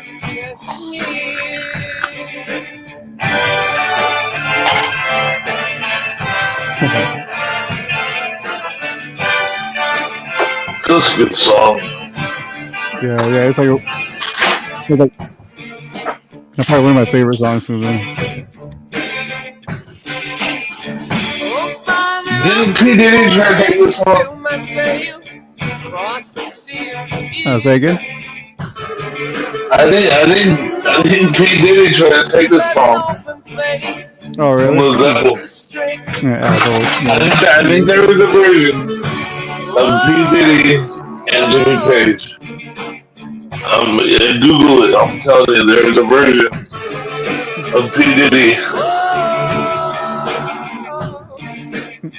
Oh yeah, sure. There is, right? Yeah, I think it might be The Diddler. The P. Diddler. Maybe just fucking asshole. Am I wrong?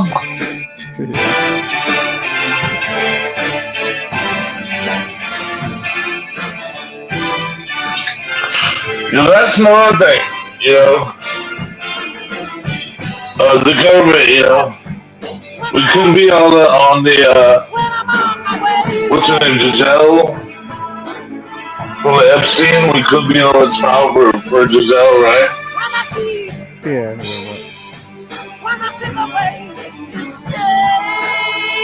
So are they gonna run us in on the P. Diddy trial? I really don't care myself, man. You know what I mean? You know, it's good. Well, no, but like Will Smith, I guess Will Smith is like deep in all that. Yeah, they're all the same, man. You know what I mean? Yeah, well, that's the thing. It's like they're all in it. It's like, why don't we get to be in on the trial? They better let us in, dude. We deserve to know because, like,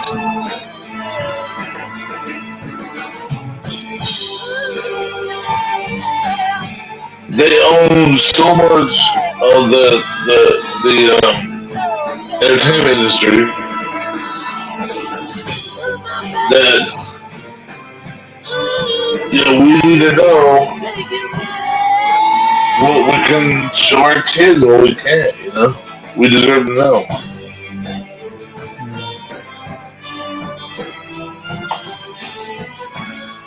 At least I think so.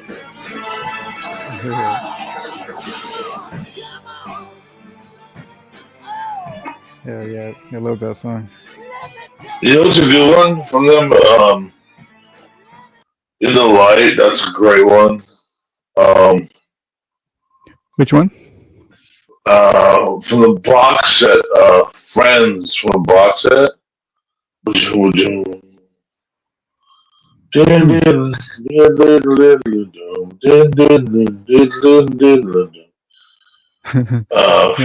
I'm not sure, man. Do you have the Led Zeppelin box set? Yeah. A while back, I had the cassette. Actually, it was on cassette. I got it. That's how far back when I got it. And The full 4 cassettes? Wow. yeah, the one that had those crop circles on the front of it. Do you remember that one? Yes, exactly. That's exactly what I'm talking about. Yeah. You had cassettes. I got it as CDs. Oh, you did, yeah. So yeah, I got it. At the time I got it, I thought I No, had the third album of the box set, it was the Cashmere was on it. I know that was on it, and Friends was on it, and In the Light, those were on it. Man, what a box set! That was one of the best box sets ever. Yeah, it really was. Yeah. I mean, every song on that box set was good. Yeah. Yeah, it was a banger, right? Yeah. So you just put it on tape after tape, or CD after CD, and you just Let's see if blasted. It was like what a Saturday, you know? You know what I mean? Like 6 hours of music, like what a freaking Saturday! Barbecuing. It's like that's the way we did it. Yeah, In those days, you just put it. Yeah. Have those kind of things. Yeah, like greatest hits kind of shit. All that stuff. Yeah, that's what we did back in the day, right? Have your friends over, drink some beers. Like, hey, put this on, man. And then boom. Now it's like I don't know where music is going these days. I don't like what is it, Lady Gaga? Yeah, it's kind of dead. Commercial music is dead, anyways. Yeah, the record companies they killed it. They killed themselves. Mm-hmm. They did it themselves, man. They really did. They were too afraid. Like what they did in the 70s with the way they nurtured bands, you know, they brought on, they let them, they put them on the road, and then do an album, 2 albums, you know, they let them do some tours and find their footing and become a real cohesive band, you know, but at the third album, you know, boom, you know, here's REO Speedwagon, you know. You know, it was a boom. You know, like, you know, what's the other band? Mommy's alright, Daddy's alright. You know, there were so many bands that they fostered. Mm-hmm. You know what I mean? They let them tour a bit, and you know. Oh yeah. But they fostered so many great bands. Mm-hmm. But then when it came to the 90s, they were so afraid to do it again. Because they were more worried about profit margins. Like, they might have only been making 20% back in the 70s, but 20% was, you know, 270 million. So, like, okay, fine, you know, 20% is fine. Another thing that actually killed music too was the fact that they they don't sell CDs anymore. It's like when that happened, see, because like the artists would always make up their money on the CD side of it, but now that they can't. Well, I actually think the CDs is what killed the music industry. No, because they kept relying. I mean, what killed the music? What's the biggest problem with CDs? What's the biggest problem with CDs? No, man, what killed music was the internet and shit, man. You know, the internet, Napster.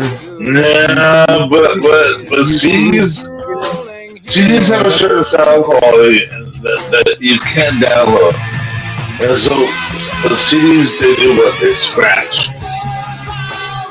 And so they rely on you buying the same CD 2 or 3 times. You know what I'm saying? Yeah, I think that's what it is. Yeah. I mean, I guess I see what you mean, but at the same time, it's like it was a way that, like, you know, I think musicians made their money in that day. You know what I mean? It's like, you know, that along with touring, but now it's like they have to. The tours where the musicians made their money, and the record company made the money off themselves. Yeah, but like, they got too used to you buying 3-4 CDs, and they wouldn't change when they should have been selling on USB sticks. I was like, well, mine. You know what I'm saying? And like, well, mine didn't scratch. I didn't have to buy 100 of them because I always took care of them. You know what I'm saying? So, yeah, you know. But I used to have a car, you know, mine was they would get scratched. Everybody I knew, their shit got scratched because you would have it in your car. It's like, well, to me, it's like my CDs were my most cherished, prized thing. You know, music was my most cherished thing. So that's why I took care of them so well. You know. Did you have one of those stacks?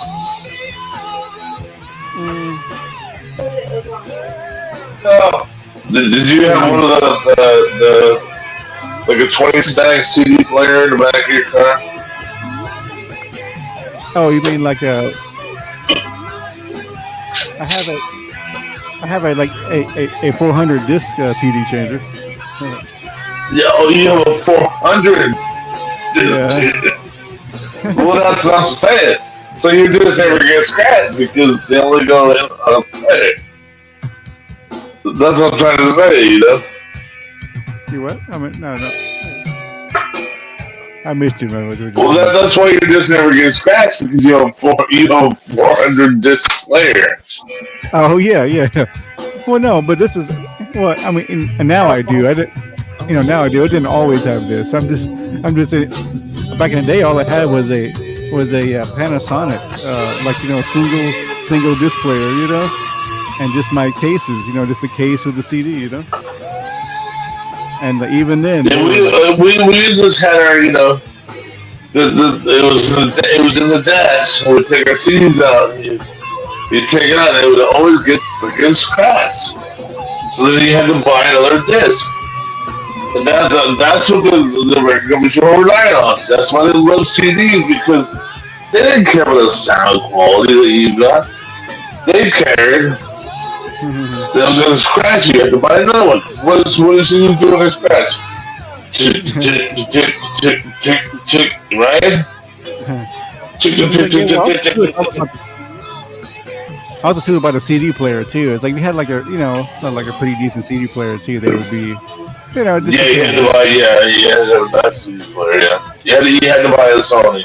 That's true. Because it had those ones that had that like 10-second. What was that called? It was something that I like read it ahead of time and then the back and something. They kind of put it all together into one thing, and so it would never skip. You know what I mean? It was some kind of technology. They had. Oversampling, right? Had the oversampling. Yeah, I can't So remember. if it was scratched, it would read that. Yeah, I know you're talking about. It was like 8 times oversampling. Yeah. So it never interrupted your music. Oh, nice. Yeah, but I really feel that they were trying to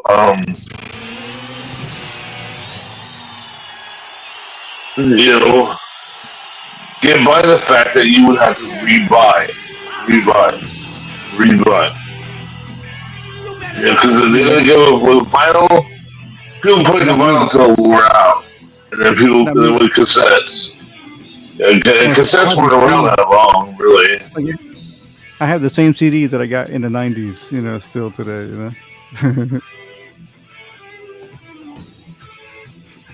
Yeah, well,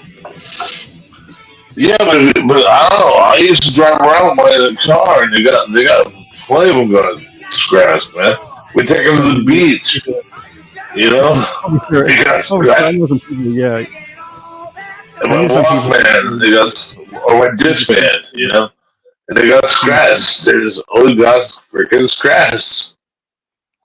As I believe it or not, those old Discmen were actually kind of real hard on CDs because they would like spin the CD real fast, and it was like a really, really crazy laser. And oh yeah, when you hit something, you can hear it in there go. You can hear it, man. You can stop it. You can hear the edge of the CD hitting the inside. You're like, holy shit, man. I paid for it. I paid $30 for that CD. And Sam Goody. Remember Sam Goody? I've heard of that one. Do you remember Licorice Pizza? Yeah. But mine was like a Sound Warehouse. We had Sound Warehouse. It was a real cool place. And, for music, that's right. I was always in there. You didn't have Sam Goody, huh? Yeah, I mean, I've heard of it, That was huge in California, Sam Goody. Mm-hmm. Yeah, that's probably why I have heard of it, But Sam Goody bought up all mom and pop music shops out here. And they were all Sam Goody. So yeah, here it was a Sound Warehouse. It was called. That was our place. It's like you go in there. There's like maybe about maybe 10 CDs. And there's probably the same company, right? You know what I mean? You what? Is it Sam Goody and Sound Warehouse is probably the same company. Yeah, right. Different states. Yeah, right. It probably was. In those days. Yeah, and they go in there and fucking CDs. And I hated it. And it was like, well, why can't, it was like, so I bought a computer, right? I was like, well, if I can download the CD to my computer, why can't I buy the album on a USB drive? You know what I'm saying? So they should be selling me this CD on a USB drive because they can't scratch the USB drive. I should be able to put this USB drive into my car stereo. Yeah, well, it's like a real, right? Real easy now. Maybe have we have a computer. You want to see it easy. Yeah, but my car, I have to have a phone or some other interface for my car stereo to play it. Why can't my car stereo accept the USB drive and play the music? Why is it so hard? Yeah, like they have adapters for that. You know what I'm saying? No, but why can't my car stereo? Why can't I buy an album on a USB drive? Like, why can't I go down my Whitney Houston's greatest hits on a USB drive? Like what you do Put is it in my car stereo what you do is get an FM transmitter, right? You get an FM transmitter with that takes a USB. No, I know how to make it happen. I'm just saying, what is my car stereo? I can buy Whitney Houston's greatest hits and plug it into my car stereo. My car stereo, play it. Hey, Howard, can Is it really that hard? I don't think it's that hard for a car stereo to do. I really don't. Not really. They just won't let it happen. Yep. Right? Why do I have to use my phone? Why do I have to use, an FM transmitter? Why do I need to do that? I should be able to take a USB drive with the album, and so they would just sell me the album on a USB drive, and I have a car stereo that will accept the USB drive. I can just plug it in. Yep. Yeah. And it'll go Whitney Houston's greatest hits. I never track one. Yeah. Right. Well, that's the way I've always seen it. Like since 95, 96, I'm like, why can't I just buy this on a? Well, when I bought a computer, I was like, well, if I can buy a computer, my computer does. Why can't my car stereo do it? It's not that hard. You know what I mean? Like, why can't I just take this USB drive and plug it in my car stereo? And so when he hears the greatest hits, it's the greatest. The love is inside of me. Yeah. I just want to hear what he used to say. We can't make this work. Like, why is it so fucking hard? I don't understand why it's so goddamn hard. Yeah. Because the music industry won't allow it to work. It's them. It is them because they want to keep selling you the same CD over and over and over and over, right? So that's why people got sick of it. That's when Napster came in, right? And even what I did is I got all my friends together and I ripped all their CDs, right? Yeah. And I had like 2 terabytes of music. And I gave my hard drive to like 3 or 4 friends. And now I have like 4 terabytes of music. I said, take my music and give me your music. And I gave it to everybody. Right? So now I have everything from classic rock, from old blues, classic rock. I have everything.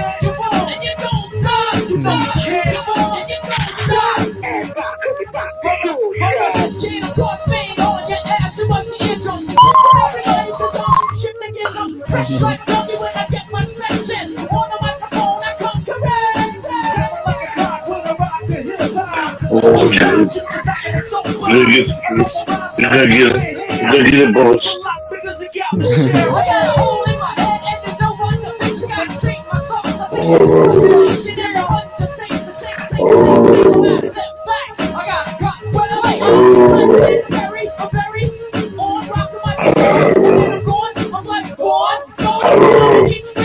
Hey, I was better than he was.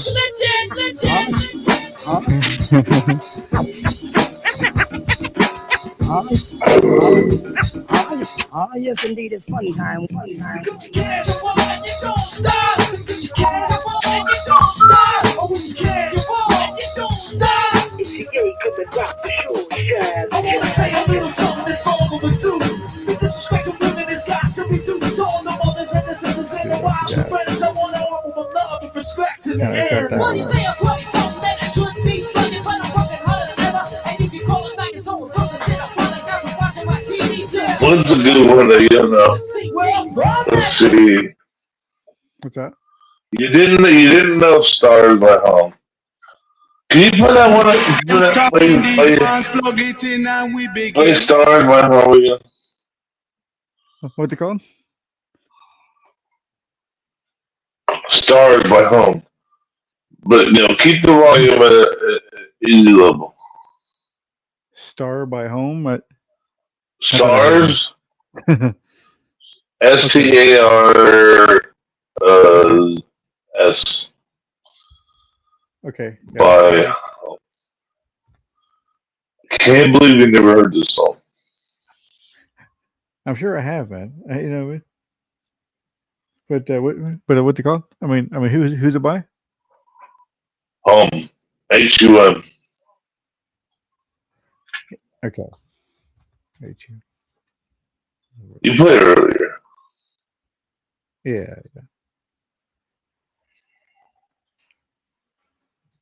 All right.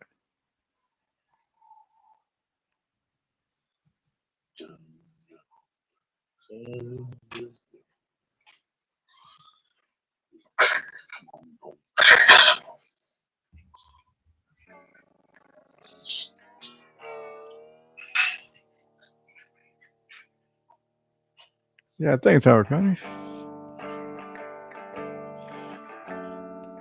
There you go.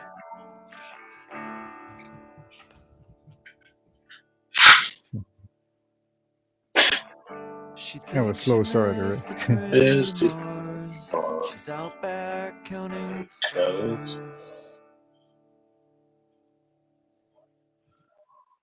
Their video to it. Oh yeah. She thinks she missed the train to Mars. She's out back counting stars. I got you.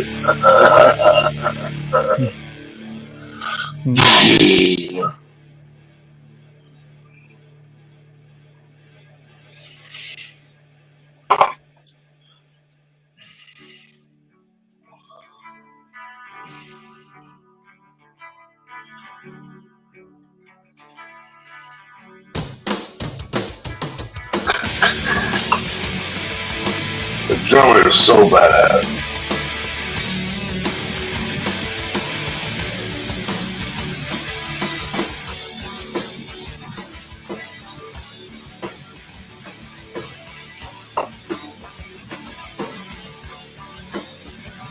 I better put like a little too much video.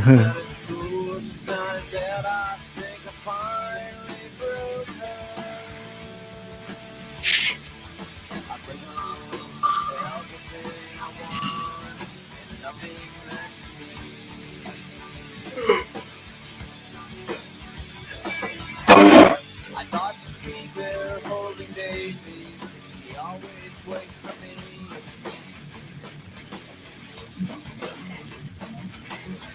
She thinks she missed the train to Mars. She's out back counting the stars.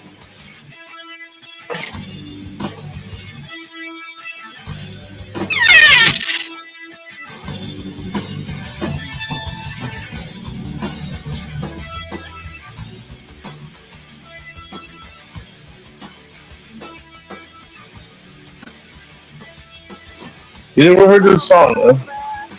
No, I guess not.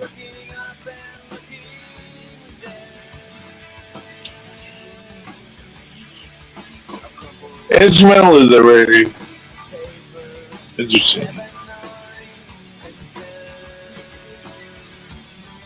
Did they come out like in the 90s or what? Yeah, Yeah, okay. the 90s though. Mm-hmm. They had a second album too. So yeah, no days I didn't, didn't really have MTV in those days. In the early like I think a friend did, stuff like that. But me, I just had the old, airwaves. Yeah, I never watched videos myself either. I just I didn't like them. The only videos I ever watched is if it was like a live performance. Oh yeah. Oh, I need to get off this. It's been on there too. But like today, like I'll see part of a video, I'm like, what is that? You know what I mean? It's like, what is that? Oh, here's the best part of the song right here.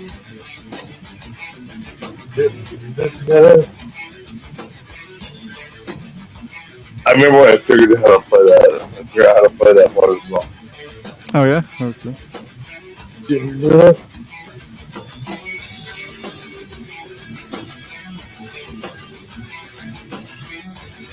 My buddy, we got a drum kit. This is what we used to have when I was in my when I got divorced. I split from my wife. It was in my 30s. I moved in with 4 other guys. We lived in the house, right? And I had a big room in the back. We had two drum kits. And we had like 7 guitars and 2 basses. And like, we had like 6 amplifiers. That's all we did, all the time. We worked on our cars, we played music, we drank beer. That's all we did all the time. Sure. So we used to, build our dune buggies, and like, fuck. I mean, I built 2 Ford Rangers, and I built 3 Volkswagens, and that's what we did, Mm-hmm. And then we come home every night after installing a boiler. We'd get our 18 pack of beer. We'd pull the engine on our dune buggy and change the clutch, and then we got done. We stopped the engine back in, and we'd go in the back and we'd play music. And I was just always just like. Just kind of a wank ass guitar player, People used to tell me like, yeah, let's record a lot of shit. But I was just like, I never took it seriously like that. Like, I never wanted to be a rock star. Like, I didn't start playing guitar like be a rock star. I just play guitar because I like playing. You know what I mean? So it was like.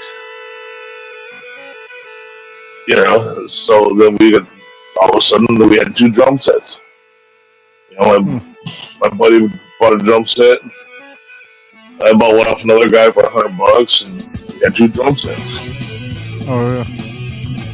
So I started playing drums, Oh yeah. And then I call in sick. He was a great guitar player, and so I played drums for him. We just all day is all we do. I played drums and he was just all on guitar. Oh yeah, that's pretty cool. Yeah, it was a great time. It was, my early 30s. It was like it was a great time in my life. It was really fun. Mm-hmm. Oh, we bust our ass at work. We loved it. Then we just, play music.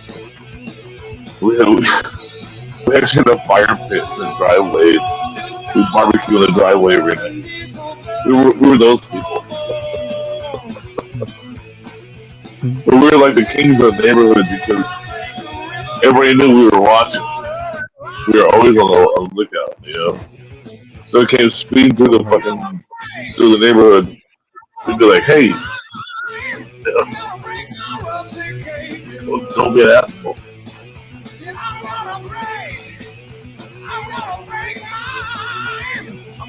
I can't show much of that video.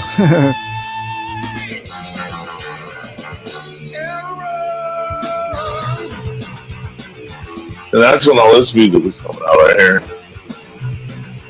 What's that? That's when what? All the Soundgarden and Yeah, huh? all this So, yeah, music was like, This is that early, like early Soundgarden though. yeah, it is. Yeah, this is like 90s, like early 90s. This is like 93, 94, 95. Oh no, this one was like I think 91 or 92 actually. It's like they go back pretty far actually. Soundgarden. Yeah, they do. Yeah, they do. Yeah.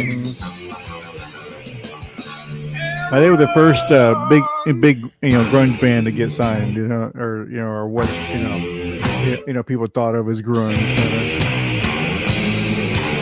But to me, they were like so much more than grunge. You know what I'm saying? It's like they were like sure they might have started a certain sound, certain thing, but Well, Chris Cornell, his voice is so.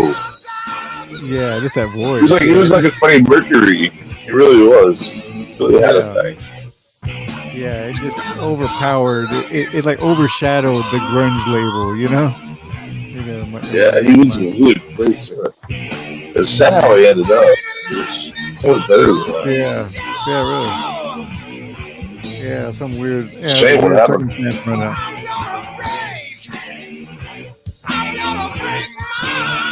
Like Sing Hello to Heaven? I mean, come on, you know? Mm-hmm. Yeah, all those That guys. song, Scott Weiland.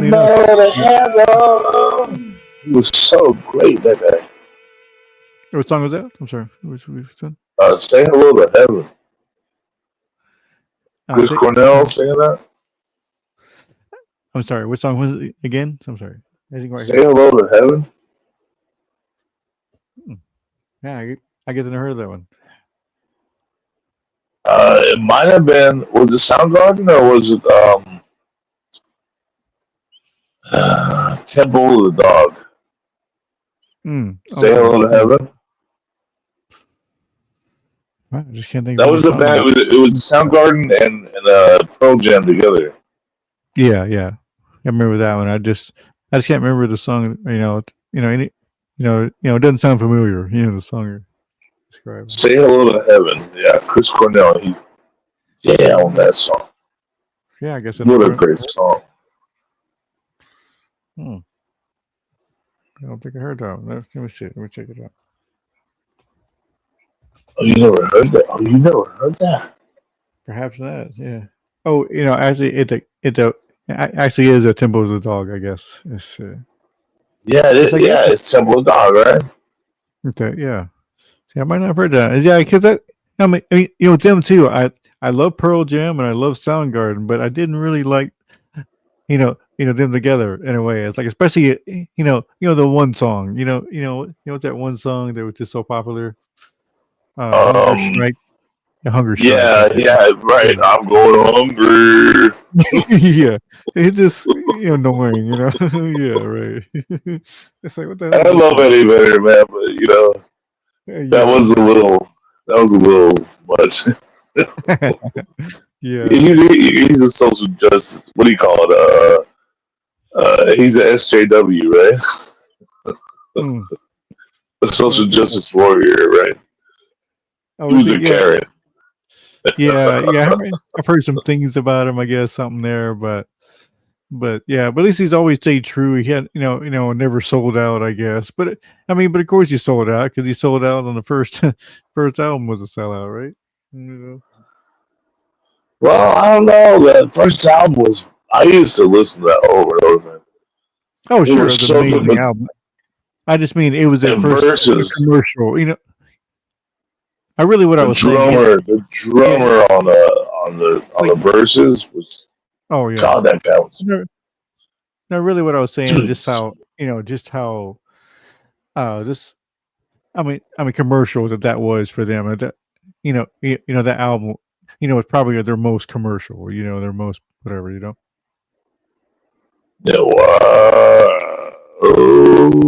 still alive. Badass though. It was badass. No, of course, yeah. There you go. The new fresh thing, too, and it's also what made it so cool. You never heard this though, huh? Yeah, I don't think this one. 'Cause, like I say, I think that one song that turned me off so bad. I never got into them. No, they were good, man. They really earned their, they earned their stripes. They were good. Mother mercy, take me from this place and the long-winded kisses. I heal my head. What a great song. Yeah, I'm digging it so far. Chris Cornell, rest in peace, brother. But I'm warm from the candle, though I feel too cold to burn.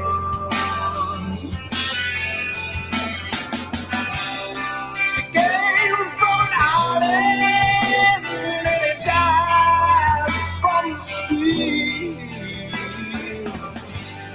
And he had so bad like a celebration. He never said nothing to me. I said, Lord, heaven. Yeah, man, I heard this song before. Okay, now I got it now. Yeah, this was about Yeah. the singer of this other band. He suicided.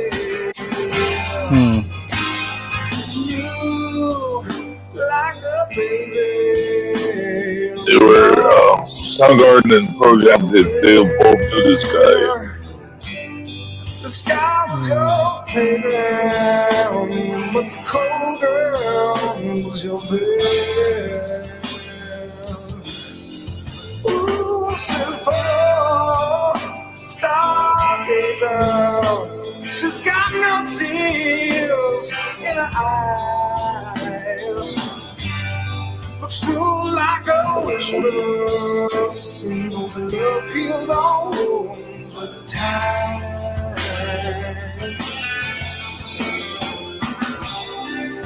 Now it seems like too much love is never enough. Yeah, you better sing out another road, 'cause this one isn't enough. Say Lord, heaven, heaven. Say Lord, heaven.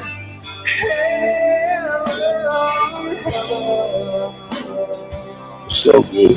Say Oh, Lord,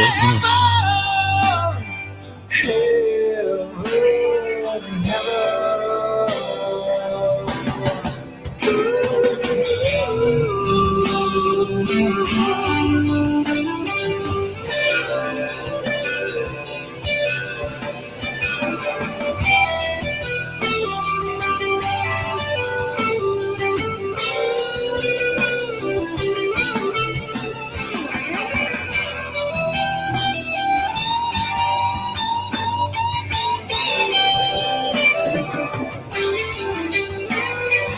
Great to love.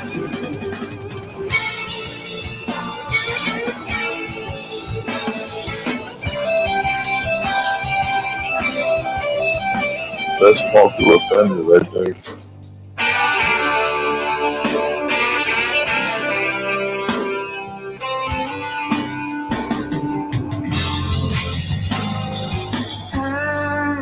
I never wanted to write these words down for you with the pages of phrases of all the things we'll never do. Hell saw blood off the candle, and I put you to bed. Since you can't say to me now how the dog broke your bone, there's just one thing left to be said. Say Lord, heaven.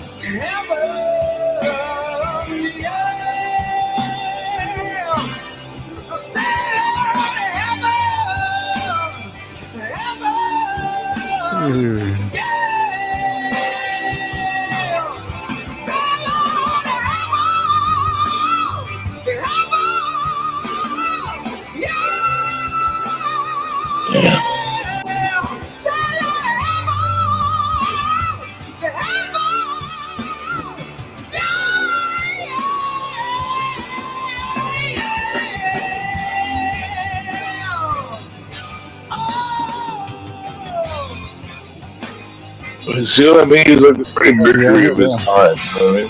Yeah, huh? Yeah, for sure. Yeah, I've heard that song a He long has such time. range. You know?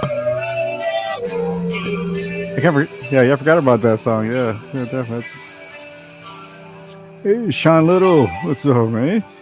I mean, the guy has so much range in his voice. He could just sing that guy. You know?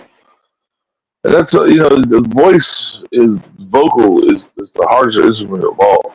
You know, anybody who's ever played an instrument, you know that the voice is the hardest instrument.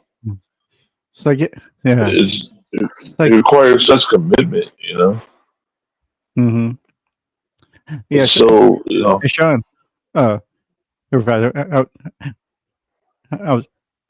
I was gonna ask Sean if you had any, like a request or anything, man. You got something that rocks from the '90s or whatever?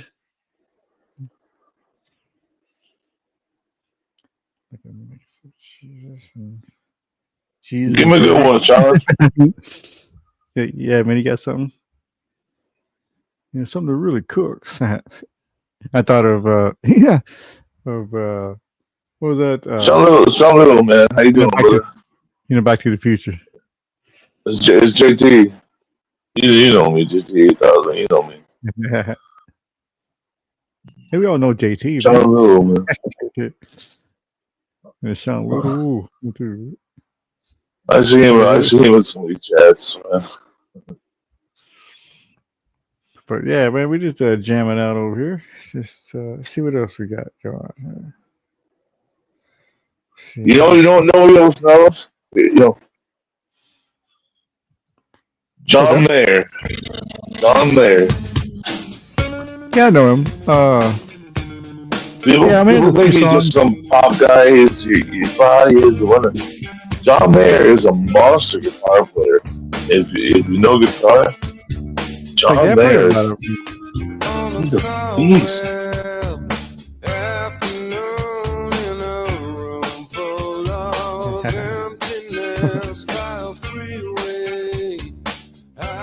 I'm gonna go with chat. Yeah, this was Audio Slave. You know them, I guess. Oh yeah. Mm-hmm. Yeah, this was the guy. God, what's his name? From Rage Against the Machine. Yeah. You know him, right? They have a lot of good songs. This is a good one right here. Yeah, I like this one.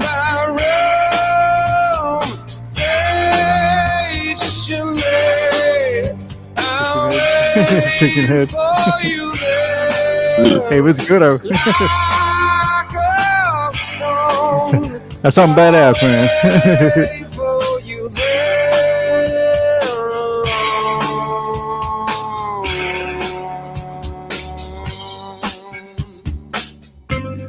I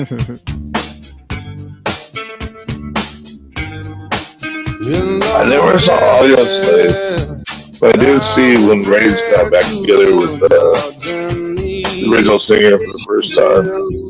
Oh yeah, he did. In Riverside, Glenn Helen. Actually.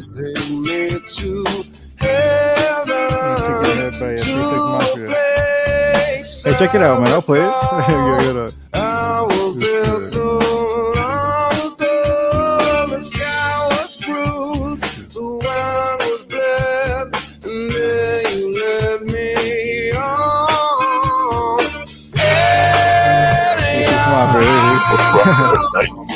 Hell yeah.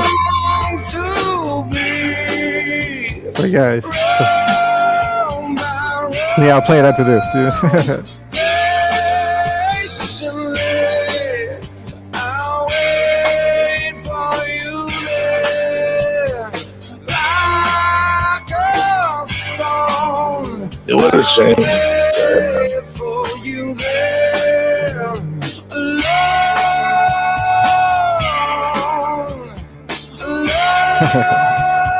I'm sure it is.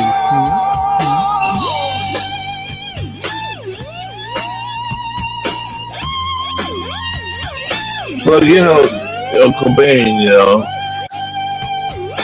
he was good, he was, but Cornell was really like the voice of our generation, it really was. Oh, the runner had it on there. Hey, man.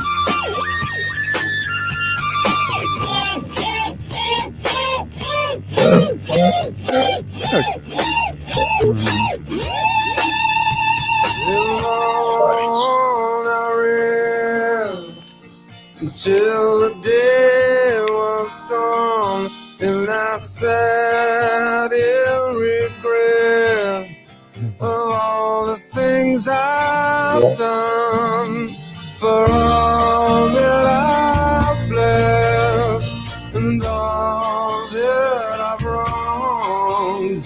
In dreams until my death, I will wander on.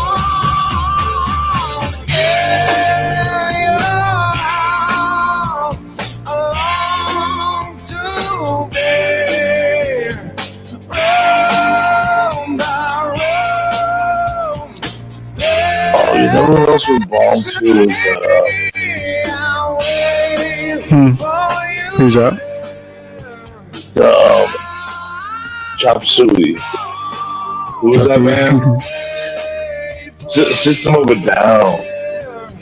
Oh yeah, yeah. I never, never really cared for them. Like really. I'm not saying that the guy. Like, I'm not saying that. Yeah. I'm not saying that those are not like intelligent, singers and good vocalists and musicians and shit. But really, what it is just a guy. The guy's voice kind of kills it for me. Like, you know what I mean? It's like, you don't like him? Yeah. It's like that. Yeah, it's like that song. This. I get it. All the it's just too much. Like, yeah, it's like, what is that?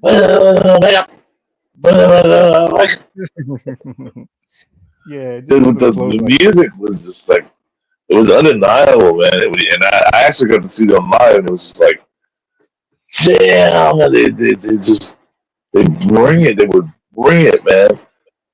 Yeah, and you're sitting there watching this band, and you're like, my God, these guys are like, they're 100% in, and it's just, it was so incredible to see this stuff, man.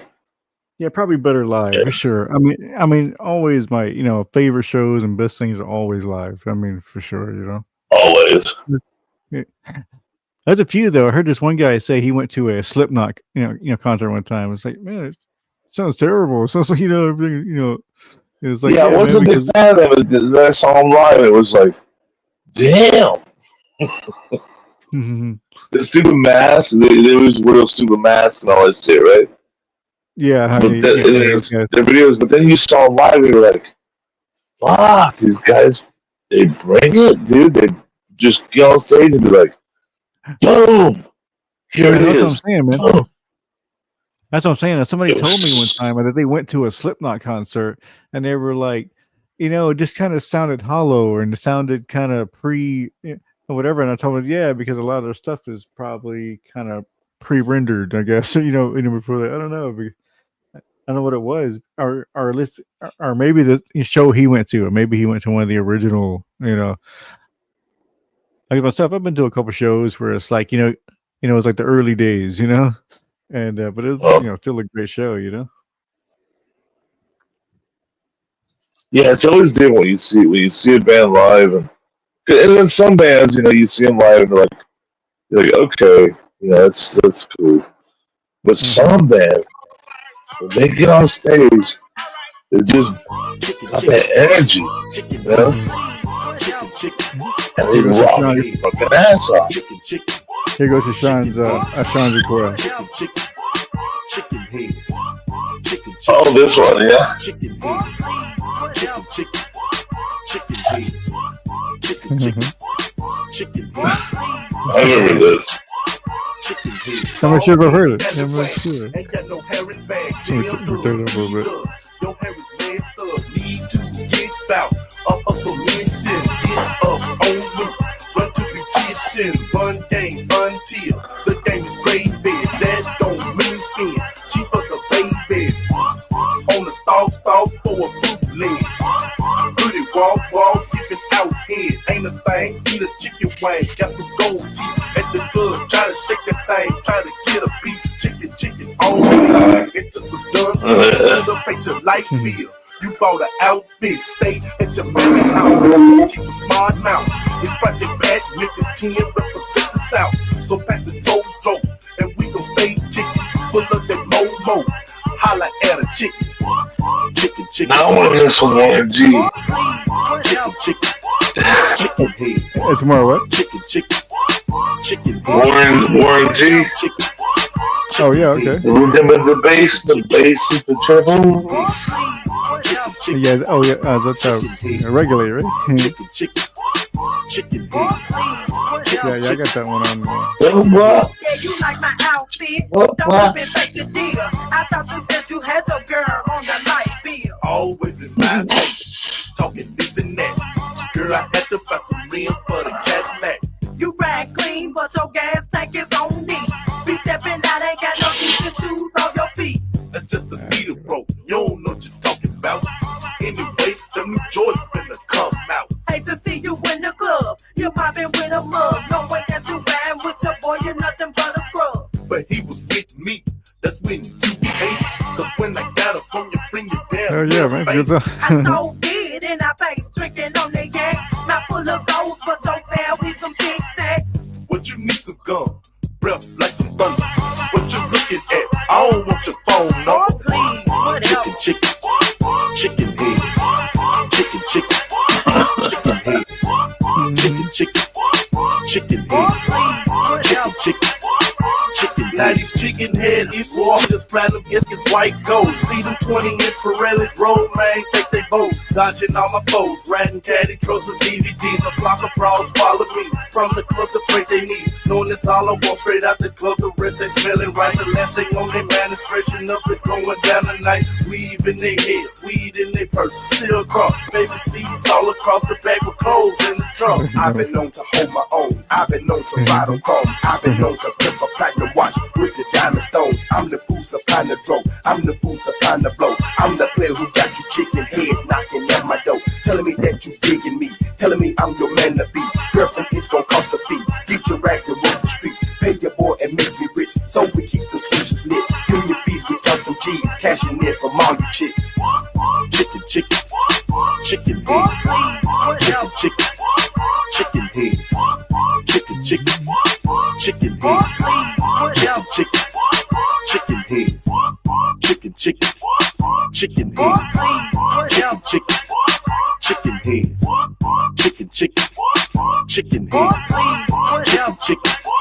Chicken heads. There you go. Yeah, that's all right.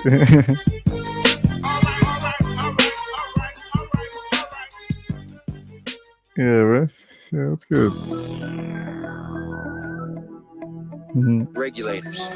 You regulate any stealing of his Regulate. property. We're damn good too. But you can't be any geek off the street. Gotta be handy with the steel if you know what I mean. Earn your keep. Regulators! Mount up! It was a clear black night, a clear white moon. Warren G was on the streets trying to consume some skirts for the E, so I could get some phones rolling on the ride, chilling all the There way. you Just hit the east side of the LBC. DJ Inferno. There you go, dog. Nice. Hey, good. Transition and everything. On Oh, thank you. some brothers shooting dice, so I said, let's do this. I jumped out the rock and said, what's up? Some brothers pulled some gas, so I said, I'm stuck. These girls peeping me, I'm gonna glide and swerve. These hookers looking so hard, they straight hit the curve. Want to bigger, better things than some horny tricks. I see my homie and some suckers all in his mix. I'm getting jacked, I'm breaking myself. I can't believe they taking Warren's wealth. They took my rings, they took my Rolex. I looked at the brother, said, damn, what's next? They got my homie hemmed up and they all around. Can't none of them see him if they going straight down for pound. They wanna come up real quick before they start to clown. I best pull out my strap and lay them busters down. They got guns to my head, I think I'm going down. I can't believe it's happening in my own town. If I had wings, I would fly, let me contemplate. I glance in the cut and I see my homie Nate. 16 in the clip and 1 in the hole. Nate Dogg is about to make some bodies turn cold. Now they dropping and yelling, it's a tad bit late. Nate Dogg and Warren G had to regulate.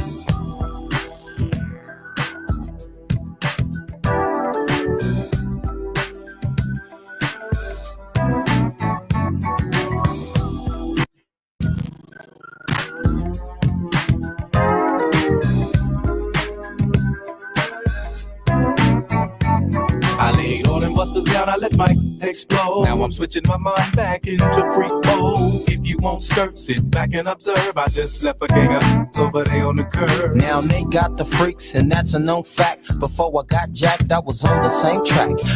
Back up, cause it's on N-A-T-E and me, the Warren to the G. Just like I thought, they were in the same spot, in need of some desperate help. But Nate Dogg and the G-Child were in need of something else. One of them dames was sexy as hell. I said, ooh, I like your size. She said my chords broke down and just sing real nice. Would you let me ride? I got a car full of girls and it's going real swell. The next stop is the East Side Motel.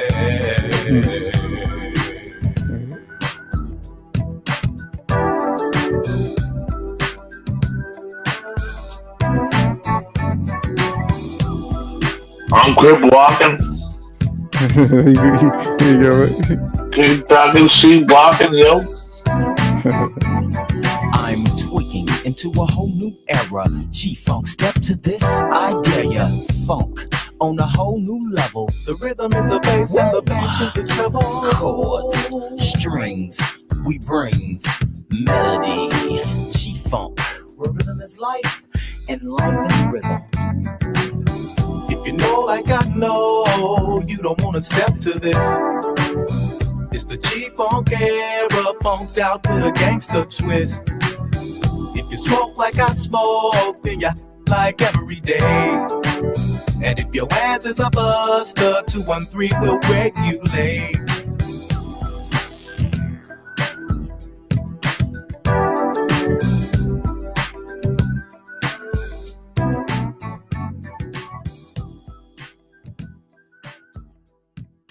Oh yeah. The classic. Nice. Yeah. What is he? Yeah, you can play that one. DJ Charmaine Champagne. And this is your Chronic Out radio station. So you got to be listening to the Chronic. These are sounds from the brother side of the deck again. Something real. So let me put this buzz in your ear.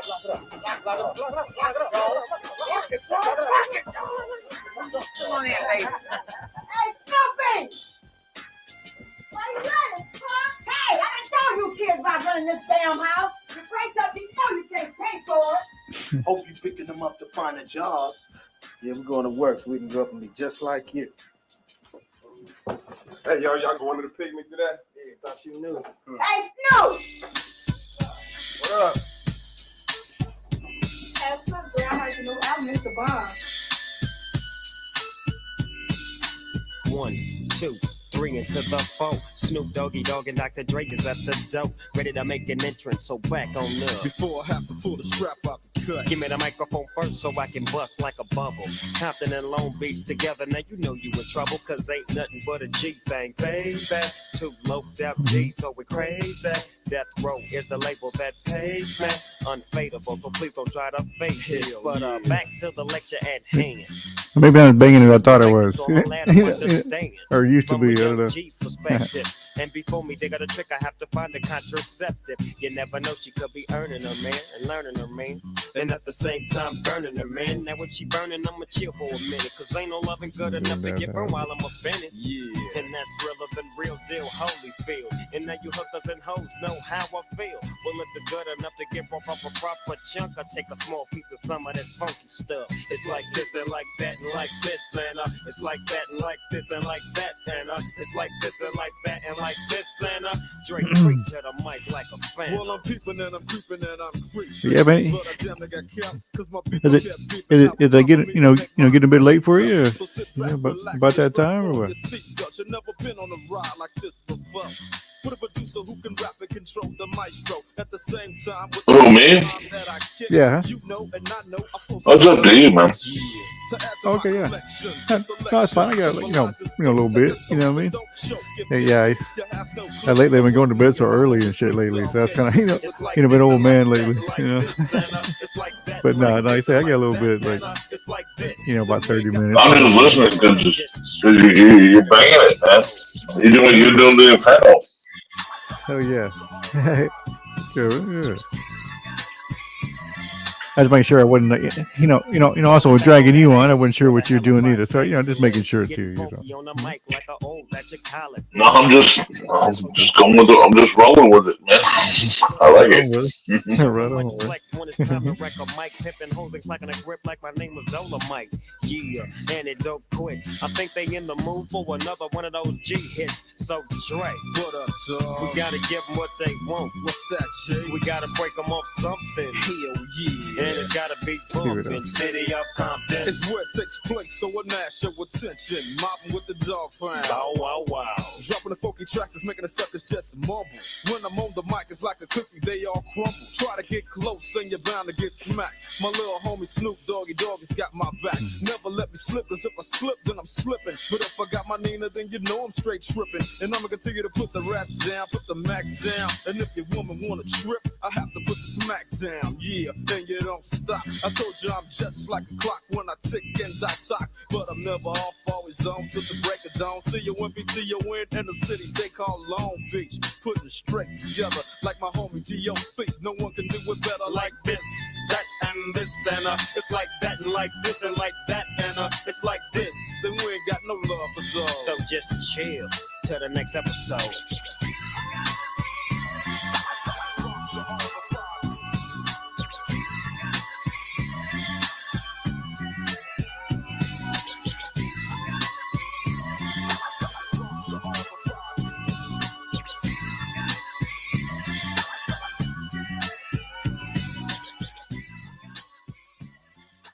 Yeah. Let's go, go a little East Coast, and go to the other side.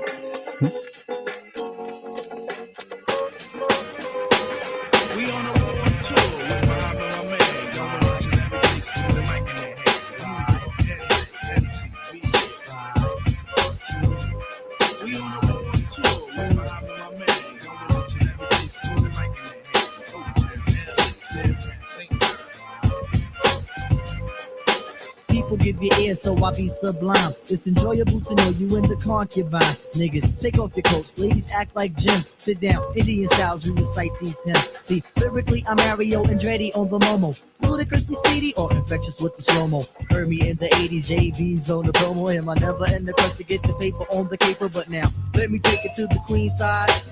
I'm taking it to Brooklyn side. All the residential questions who invade the air. Hold up a second, son, cause we almost there. You could be a black man and lose all your soul. You could be white and blue, but don't prep the road. See, my shit is universal if you got knowledge of Polo or Del myself. See, there's no one else who could drop it on the angle. They're cute at that. So do that, do that, do that, that. Come on. Do that, do that, do that, that. Do that, do that, do that, that. I'm bugging out, but let me get back cause I'm wetting niggas. So run and tell the others cause we are the brothers. I learned how to build bikes in my workshop class. So give me the sword and let's not make it the last.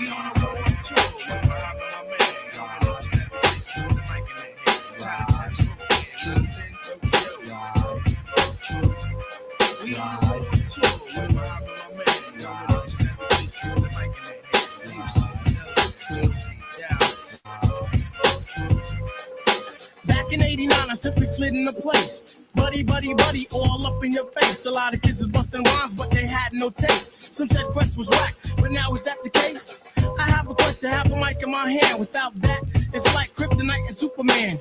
So Shaheed come in with the sugar cuts. Fife Dog's my name, but on stage call me Dynamite.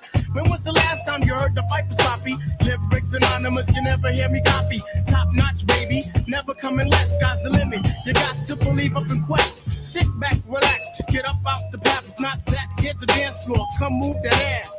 Non-believers, you can check the stats. I roll with Shaheed and the brother Abstract. Niggas know the time when Quest is in the jam. I never let a statue tell me how nice I am.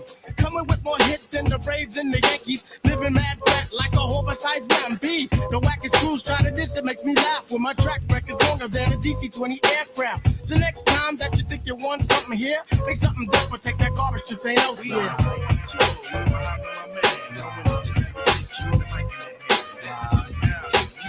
Motown. We on the road to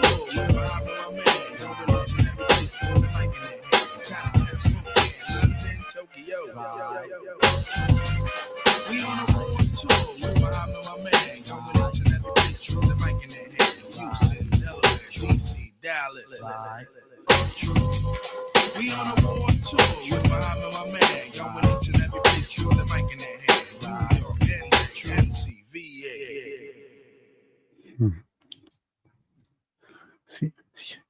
Yeah, have anybody heard a Tribe Called Quest? Oh yeah. Yeah, okay. Live on the wall, El Segundo. yeah. That's a great song.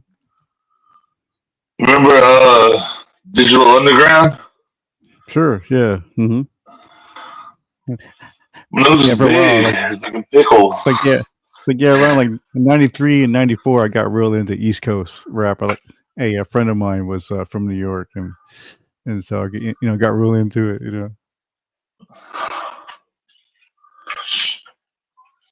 But yeah, it's another one too. Heard the Most Def, right? I'm sure you have. But you wrote a chill song, kind of a chill song. It's not a.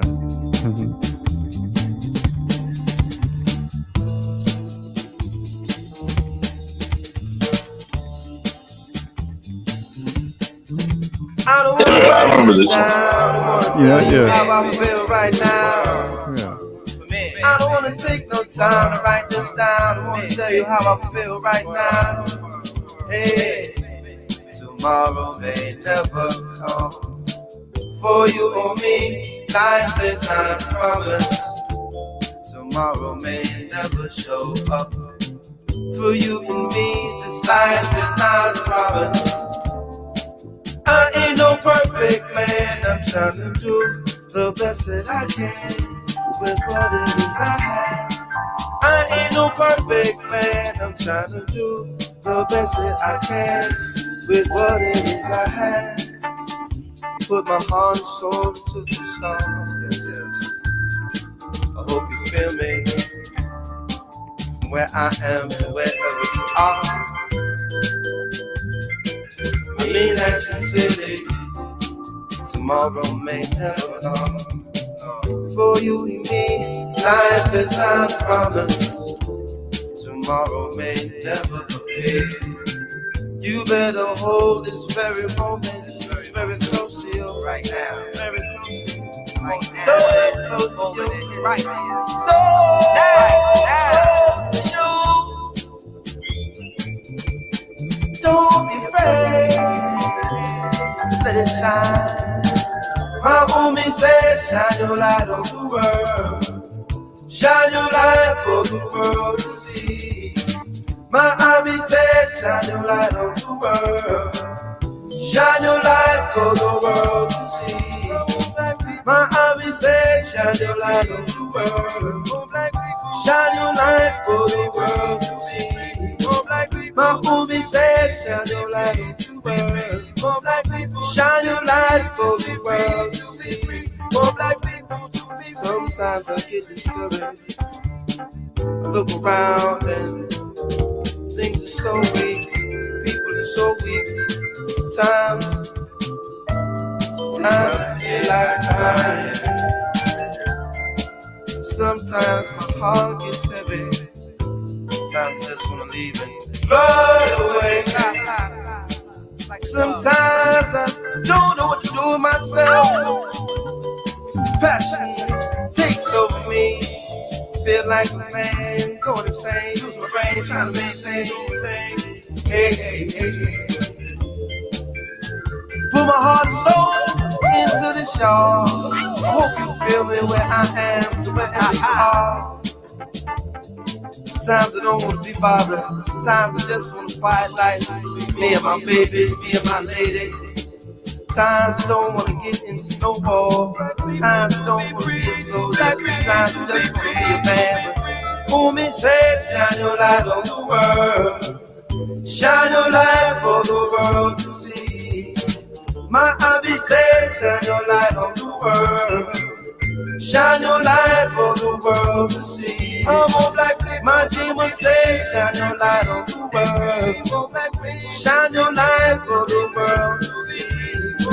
My elder says, shine your light on the world. Shine your light for the world to see. I want black people to be free, to be free, to be free. For my people to be free, to be free, to be free. For my people to be free, to be free, to be free. For black people to be free. That's all that's me. That's all that's me. That's all that's me. That's all that's me. That's all that's me. That's all that's me. To be free, like we unite and let's go get that. Gotta have it up. It's still said it won't go one night. One man, one voice, one mic, like we unite. Come on and do it right, like we unite. Come on and do it right, like we unite. Come on and get down, gotta have love. Love, peace, and understanding. One God, one voice, one life. One man, one shine my light, like we unite. Come up and do it right, like we unite. Come on and do it right, like we unite. That's what I like. Black people, black people, my people, black people, my people. Oh yeah. Really listen to it that time.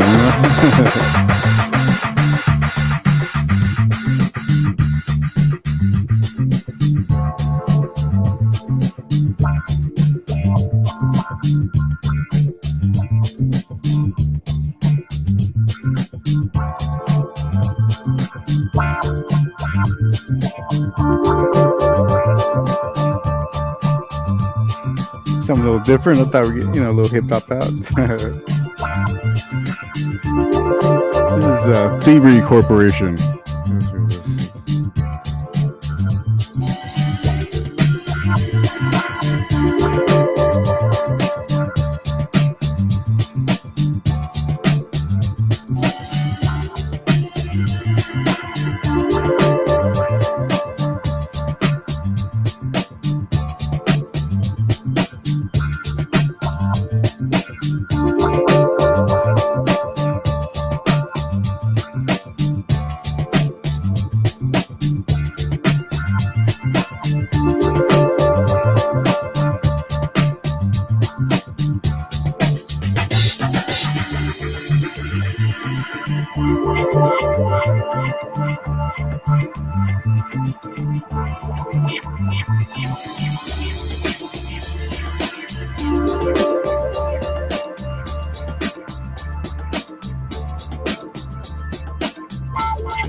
I know I got one.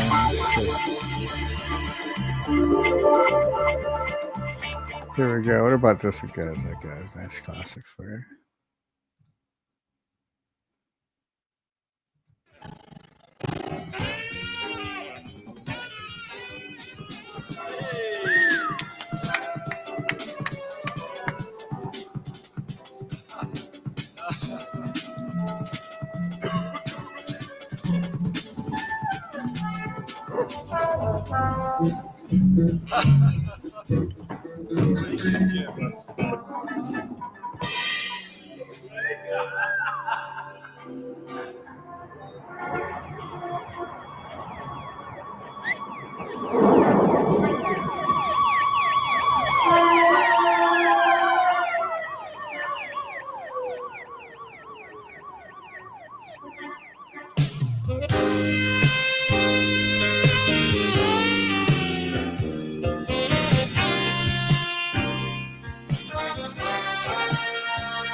This may come as some surprise, but I miss you.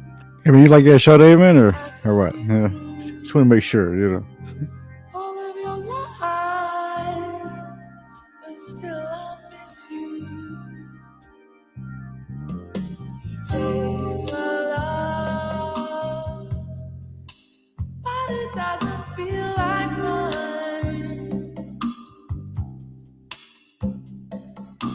Taste a kiss, kisses are not mine, they're not mine. He takes, surely she can't give what I'm feeling now. She takes, surely she doesn't know how. Is it a crime? Is it a crime that I still want you, and I want you to want me too? My love is wider than Victoria Lake. My love is taller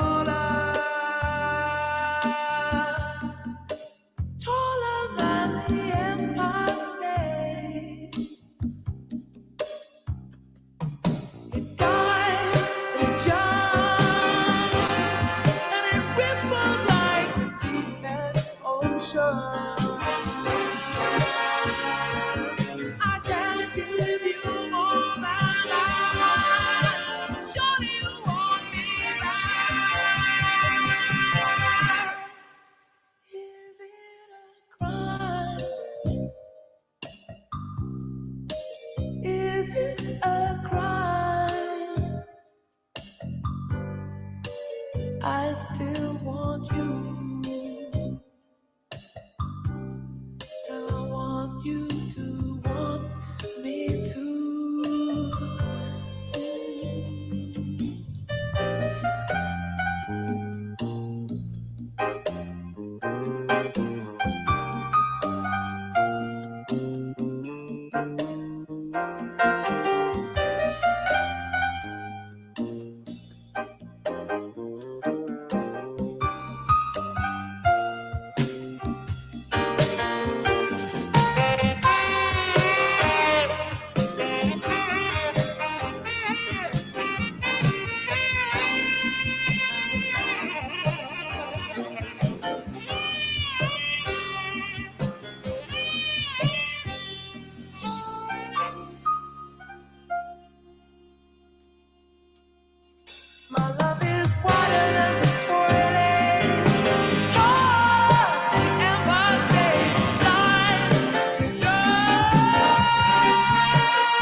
It dies just and ripples like deepest ocean. Can give you more than I. Surely you want it back.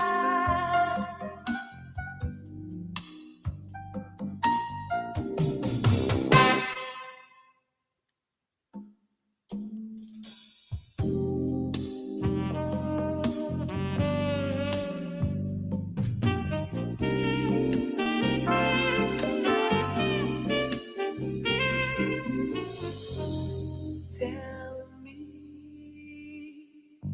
is it a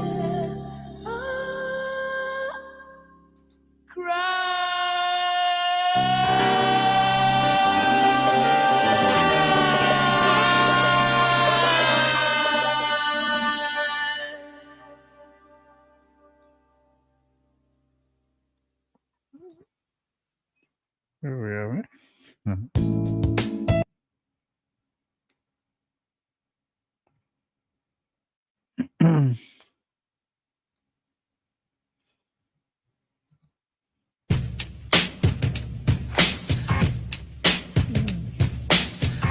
Nah, not that one. Mhm.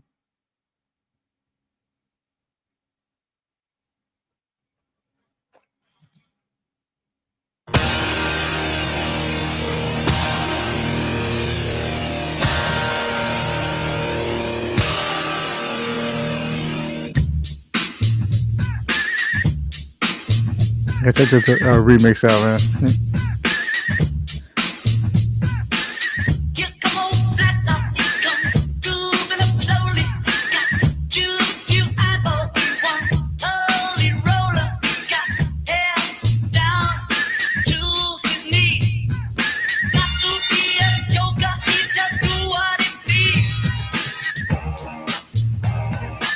What is this?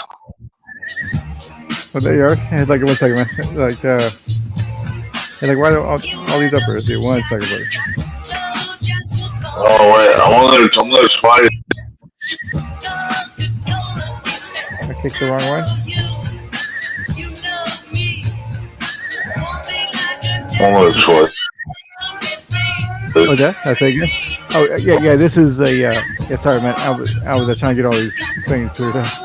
But anyways, it's the Beatles versus Joan Jett versus Cypress Hill. It's like a remix thing. It's kind of like AI generated music, kind of, you know. I'm all backwards now. What's that? You backwards? Yeah. Can he close me out? Oh, he closed you out? Oh, all the way, or what are you saying? Hold on 1 second. I think I'm on there like 3 times. Let's say again. I think I'm echoing. Oh, you think you're what? I'm sorry, man. I didn't quite catch it. I hear you as an echo, and I hear myself as an echo. Oh, okay. Let me see. I keep this. Okay, how about that? Does that work? Okay. Okay. What Can about you now? hear me? Yeah. Okay. I can now. That's perfect. That's Like, perfect. yeah, okay. There it is. Hey, I was trying to tell you, I met Sade once. Met who? With Sade. Oh, you did? Okay. In I see. in the early 2000s, I went to in Laguna Beach here in SoCal. You ever heard of Laguna Beach? Yeah, I sure have. Yeah. They have a thing called a Sawdust Festival, which is it's artsy fartsy, you know, painters and stuff come and they do stuff. But No, well, Sade, they too, I mean, she's kind of like that too. You know what I mean? She's very, very elegant woman. You know. well, yeah, and so I went there. They got a call. I went out there to fix the hot water, fix the boiler, Mhm. and what it was this art gallery, and I didn't know anything about this Sawdust Festival. It's Laguna Beach's artsy fartsy festival, right? Yeah. I didn't know anything about it, and I get a call. I go out there and I got to fix this freaking boiler.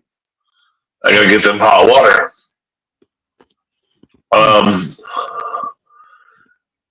And so as I'm like in his closet in the bathroom trying to fix his boiler, they're playing Sade out there, right?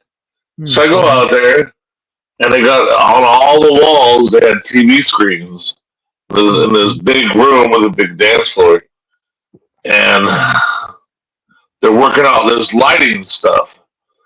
Mhm. I can see they're working on lighting. I'm like wow, they're going all out there. They're playing Sade live. I'm like, oh, you know, I actually have this DVD at home. You know, I had just bought it, and it was right around that time that their single came out, that By Your Side. Do-do-do-do-do. I know that one. Yeah. Okay, so that's why, you know. So I bought the CD or the DVD, and so they're playing it, and I'm like, oh, I have this, you know. And I'm in there, I'm fixing it, and I see these people go walking by. I'm like, hey, that looks like the guitar player. You know, that looks like another guy, you know. And I was like, yeah, sure enough, you know. It was her band, right? Oh, okay. And I'm like, okay, well, is it really, you know? But then I see come walking the door, and you know, whatever little slinky dresses. I'm like, no way. Yeah, perfect. Yeah, but I'm like, that's freaking Sade. Okay, cool. And it's 3 in the afternoon, and I'm trying to get this boy working. I'm like, you know, I don't know if I can do it, but I'm gonna try and get it done. And there she is, man. You know, and I'm like, holy crap. You know, so I go to the one guy, and I knew he was a guitar player that I had seen on the DVD. I'm like, you with the band, huh? He's like, yeah. I'm like, is that Sade? He's like, yeah, it is. I'm like, you're the guitar player, right? And he's like, yeah. I'm like, well, I can tell by he was wearing like this, you know, suit and everything. I can tell by the suit, you know. I said, I have the DVD. I seen you, man. Mm-hmm. He's like, oh, he's all right on. I'm like, you know, I really like, you know, I just bought the DVD. I love the show. And you know, he was just super nice. He's like, you know, oh, thanks, man. I really appreciate that. And he's all, hey, you want to say hello? So I said, yeah. Yeah. Yeah, that's cool. So I went over there and I said hello. She's like, yeah, she was just very, very nice. Just, I mean, you could have been just nice. She's almost shy. You know what I mean? Oh, okay. Yeah. Right, because she's just, you know, such a nice person. Just shy, kind of just a shy. Not like I was some sort of stalker, like, you know, shy like that. It was just like, she was just like, oh, you know, hey, nice to meet you. And she's just kind of a shy person, and it was like, it was charming. It was kind of charming, you know. Mm-hmm. Oh yeah. And I was like, you know, hey, you know, I love what you do, and I just, I was like, I saw the DVD, and I said, I saw the video plan. I said, I actually have this. I just bought this show. I just bought this DVD of this show. I was like, what are you guys doing here? And they're like, oh, we're gonna play the festival, and so they're like, well, we're getting everything worked out, and everything. I was like, oh, that's amazing. And I was like, I wish I could be here, but I was on call that whole week, and so I wasn't able to do it. But just perfectly natural people. It was really nice to see them just so unaffected. They were just like, just cool. And they're like, they're like, well, what are you doing? I'm like, I'm the hot water guy. I'm gonna fix the hot water. Like, oh, that's great.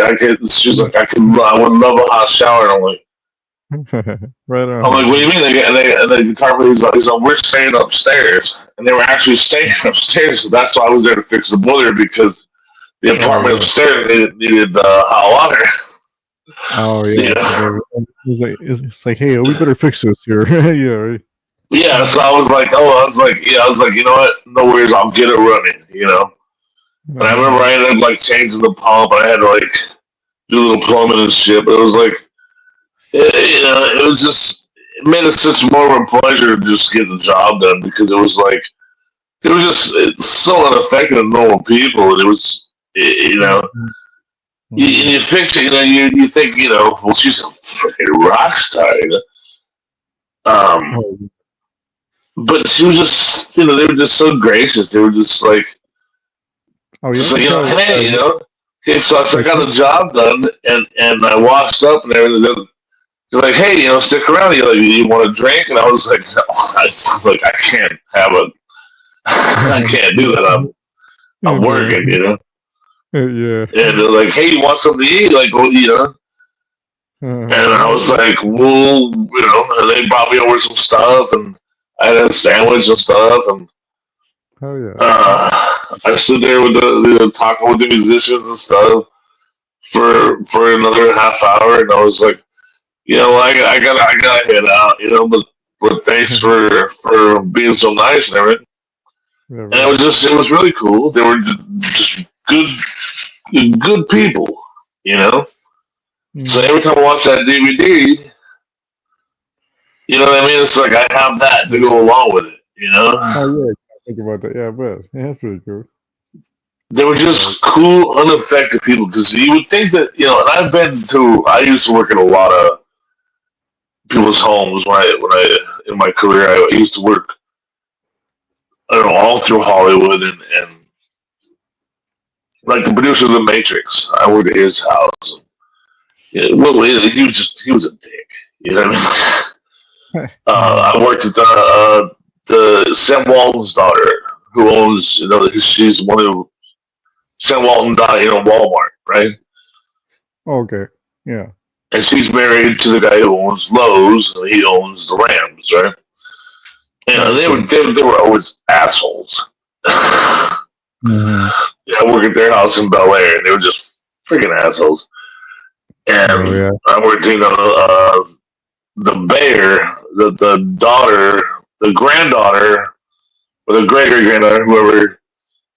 She's one of the inheritors of the Bayer aspirin. Oh yeah. And I worked there, and they were okay. They were decent people, but they didn't like to fraternize, Oh yeah. And it's not like I was trying to force myself on anybody. It's just like, when you get that look, they walk by and they're like, they see the corner of their eye and they go the other way. You know what I mean? Yeah. It's kind of okay. Yeah, it's kind of keep moving. Yeah. Yeah, and it's like, I'm in your house. You called me to come and work inside your home. You can at least say hello. You know what I mean? It's not that I'm asking for it, but you called me here, and you can't even say hello. You know what I mean? It just but you know, and I always did a great job. So I always get these people to sign contracts. So I'd be there repeatedly, you know. And they would always ask for me because they'd be like, you know, well, send Jay out because, you know, Jay always took care of everything. I always did things the right way every time, you know. I always have my boss who would do it once, do it right. And so I would get a lot of requests, you know, for me to come out, and shit, especially at the, you know, those kind of places because they like, you know, that when I fixed it, it was fixed. You know what I mean? Oh yeah. And then when I would maintain it, it was, you know, boom, they wouldn't have problems for fucking 2 or 3 years. You know? Oh yeah. I'd come with oil the pumps, clean the filters, and boom, boom, they'd never see me again. And then, you know, after a year or two, like, then they would get a little nice, but, like, you know, it was always like, you know, those first 3 times they'd look at you sideways. You're like, you know, that's you know, so it's kind of nice, you know, when you just you got Sean Day, you know, this is freaking Sean Day. You know what I mean? Yeah, get to meet somebody real cool like that. Yeah, I'm sure. And they're just cool, just sweet as pie, man. It was refreshing. You know what I mean? Just unaffected. Didn't trip out on their own status. Wasn't worried about, you know, that I was a fan. And it just they were glad I was a fan. You know what I mean? They appreciated that I was a fan. You know what I mean? It was so nice to have that. It really made the day go really by nice. You know, and it was great to take an impression away. You know what I mean? And have that. I always have that with me. Is that impression of a good freaking person. You know what I mean? And it's nice to have that and not go, you know, they were an asshole. I don't have to do that with her. I can always say, what a gracious lady she was. Yeah. You know, whenever I hear one of her songs, it's always like, she was a sweet lady. You know what I mean? It's nice to have that. But yeah, man, I have a song for you. Here you go. Yeah. You probably heard it, I'm sure. Let me see. Let me turn it up. Oh, yeah.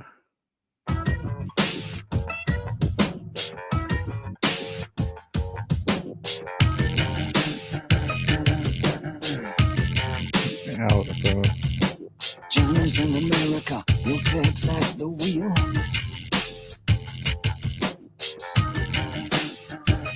David Bowie, right?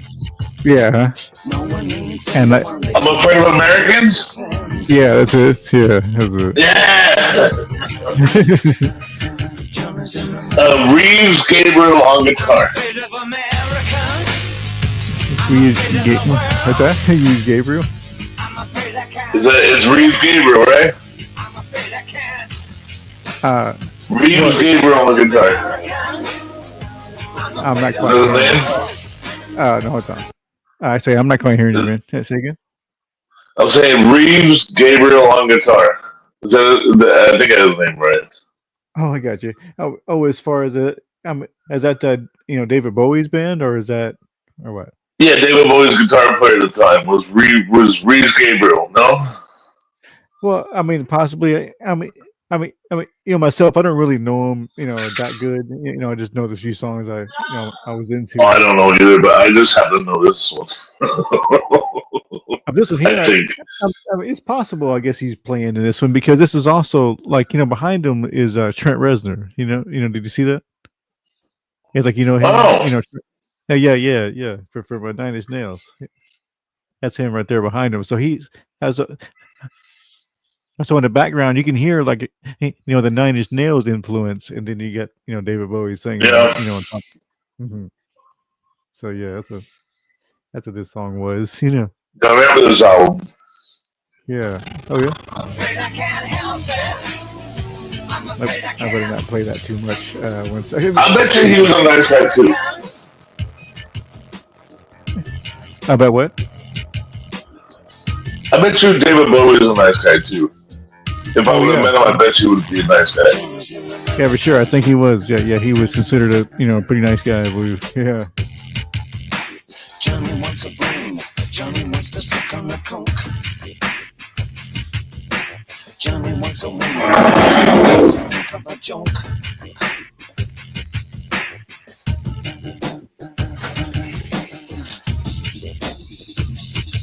That's a, Nine Inch Nails right there. That little background music. I'm afraid of Americans.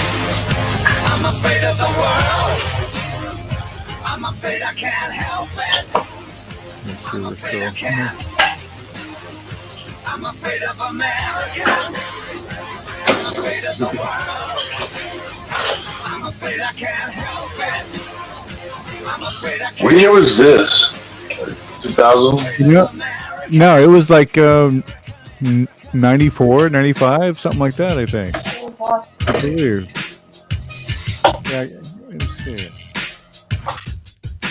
Johnny's in America. Johnny looks up at the stars. Well, let's see. Johnny combs his hair and Johnny wants to see in cars. Yeah, there's no date right here, but Johnny's in America. I'm afraid of Americans. I'm afraid of yeah, see right there is Trent Reznor right there. I'm afraid I can't help it. I'm afraid I can't. I'm afraid of Americans. Yeah, remember the album? I'm afraid I can't help it. Oh, let me put that. Yeah, I'm afraid of Americans. You know, he discovered Stevie Ray Vaughan. TV Ray Vaughan, really? Crazy. What is it? Let's Dance. You know that song? Sure, yeah. Think about the guitar licks on that album was Stevie Ray Vaughan. Oh hell yeah! Okay, yeah. It makes sense. Yeah. He saw him at the Montreux Jazz Festival in Europe. Him and Jackson Browne were there, and he saw Stevie play when everybody else was booing Stevie, because they were expecting like an old school blues like B.B. King, but Stevie Ray came out, jacked up on coke, like he always was. With the nostrils flaring and Stevie Ray's playing Jimi Hendrix, if 6 was 9, He comes out, doing Voodoo Child and shit. And these Europeans that didn't get it. They didn't realize, how badass he was. But it's in the back of the room was David Bowie and Jackson Browne. So he's getting booed off the freaking stage, but that don't faze Steve. Stevie's just like, well, fuck him then. I'm gonna give him more, right? Oh yeah. So Stevie's just like, I'm gonna turn it up until they love it, right? That's Stevie Ray Vaughan, So he goes over and turns the amp, turns everything amp to 11. It just cranks it.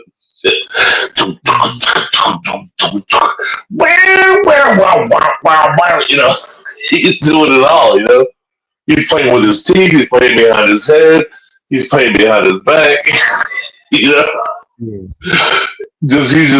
going full Stevie. The band's looking at him like, they're booing us, dude. He's like, fuck them. I'm gonna make them leave. If they don't like it, they can leave. Yeah. But in the back of the room was David Bowie, and he's like, this motherfucker is the shit, right? So Stevie goes, he approaches him after the show and goes, hey, I want you to come and play with me. Mm-hmm. And Jackson Brown goes to him and says, when you want to record your album, give me a call. Give him a card. So call this number, we're going to record.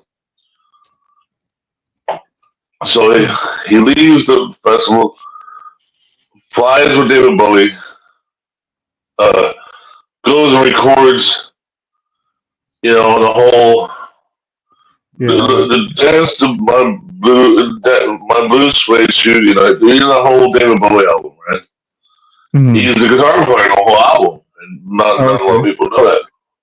Okay, yeah. And so then he goes out and tours behind all that, and he comes back to Montreal the next year. And Jackson Brown is there again. He's like, and now Stevie plays, and everybody's loving it, man. Stevie's there, and he's just busting out the Jimi Hendrix, the whole thing. Everybody's loving it. They finally get it, the whole thing. Oh yeah. Yeah, matter of fact, and Jackson Brown says, "Hey, I told you. Hey, if you want to record." So Steve flies home. 3 weeks later, they're like, let's go to LA and record an album. Mm-hmm. So they said, well, we're going to record an album. He goes, well, remember the guy Jackson told us. So they go to LA. They get there like 1 in the morning. They go to the address on the card, and it's closed. It was just some warehouse, right? And they knock on the fucking door, and the security guard says, what are you doing here? And he says, he told me I can record it. He said, call this number. So the security guard calls up Jackson Brown. Jackson Brown says, let him in. And so they go inside, and they record their first album. The Stevie Ray Vaughan and Double Trouble. Recorded, right in LA. Jackson Brown shows up, the next morning, and they have half the fucking album done. He's like, well, I kind of wanted to, help you guys out. And he's like, but you seem like you know what you're fucking doing, so I'll just leave you alone. So he just sat back in the control room, let him just, blast for another 13 hours. And then he says, okay, here's your tapes. He just hands the fucking tapes. And then they all get on a plane. They fly back to fucking Tennessee. Oh, yeah. In fact, I got a great, great live version. You made me think of to play for you. Here you go. Check this one out.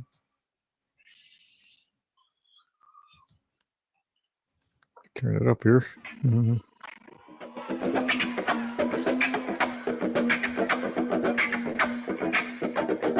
Is this El Macombo? And what? Live El Macombo? I have no idea what you're saying, man. Once. One of his great live shows is live at El Macombo. It's a club. Oh, I got you. The club was called El Macombo. So yeah, this one here was was from Austin City Limits, which is a really huge, music. Oh yeah, I had that one too. Yeah. Yeah, and it's just a Voodoo Child. It's great version. It really gets into it. Oh yeah, the band is the drummer and the bass player, they were so tight. Mm-hmm. They were so badass. Yeah.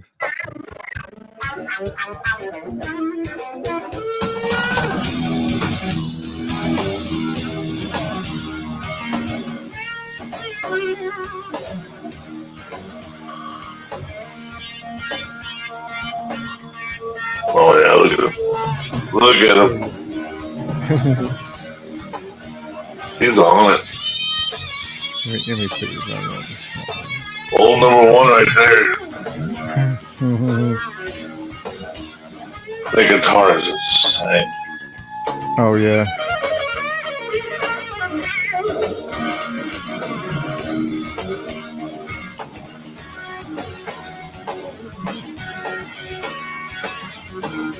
Yeah. And maybe they'll leave it in small. Maybe you can leave it on.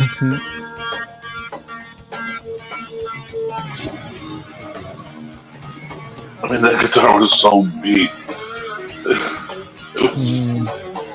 It was a piece of shit that his brother gave him. You know that? It was what? His brother, Jimmy Vaughn, was actually in a band called the Fabulous Thunderbirds. Oh, okay, sure. I've heard of him. And he was older than Jimmy and other than Stevie. And when he was out playing gigs, Stevie was at home pretending to be a guitar player.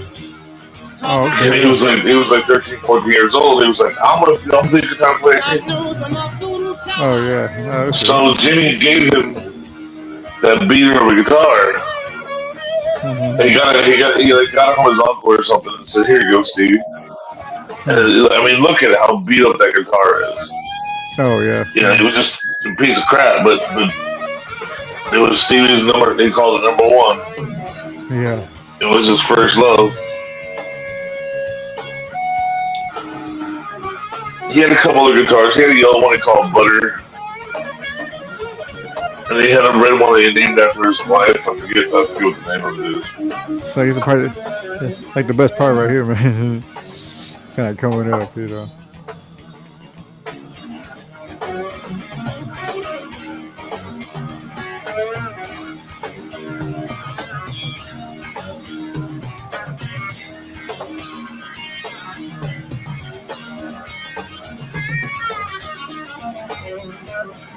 There you go.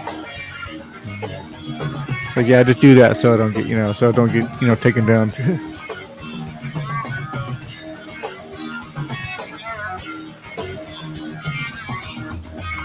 It's a live version. You should take it off for that. Yeah, maybe. I don't know. And also on a small screen, hopefully it'll be square. I'm sure it won't. I've been watching my live stream to make sure it's still going.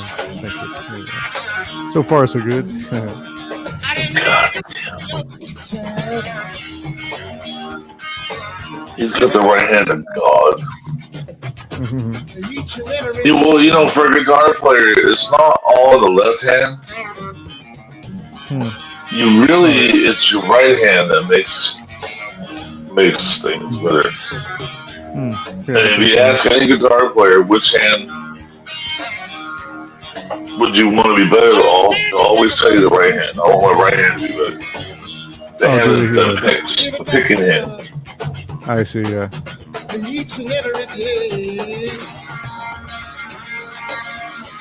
Stevie had the right hand of God. I mean, his left hand was impeccable. Oh, yeah. His right hand was just incredible.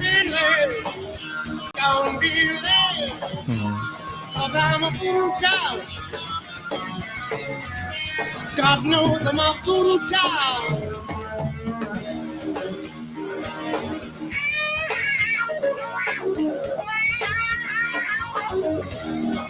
Dark.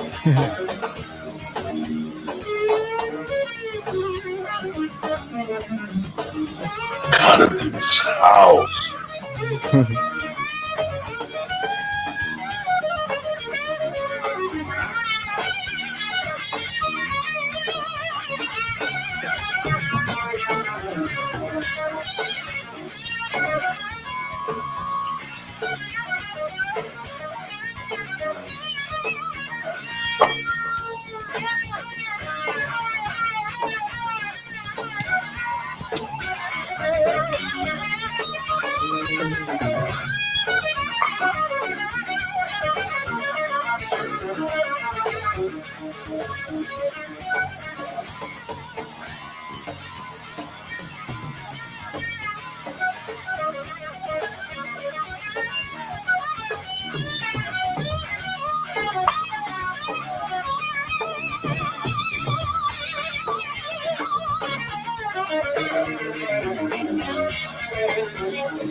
Wow.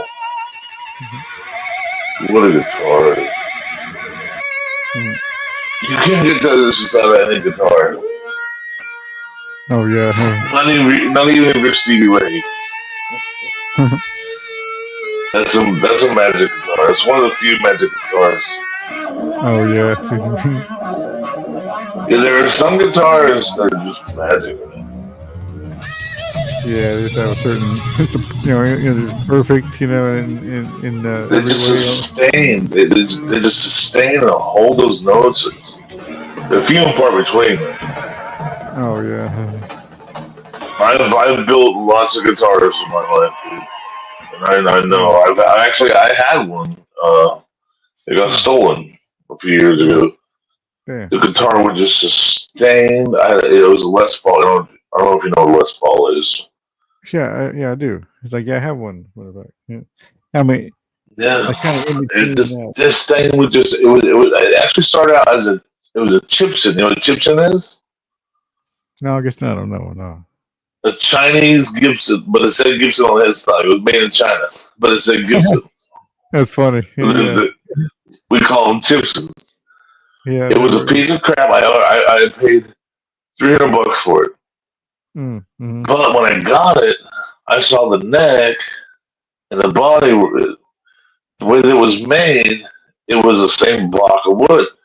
So it's like, okay, this is worth putting some money into, right? Oh yeah. At the time, I was selling. I had a website. I was selling pickups and guitars. So I was selling the wiring with the potentiometers, the volume knobs and stuff, the tone knobs. Oh, yeah. Sure, yeah. So I rewired the whole thing. I put in the right pods and everything.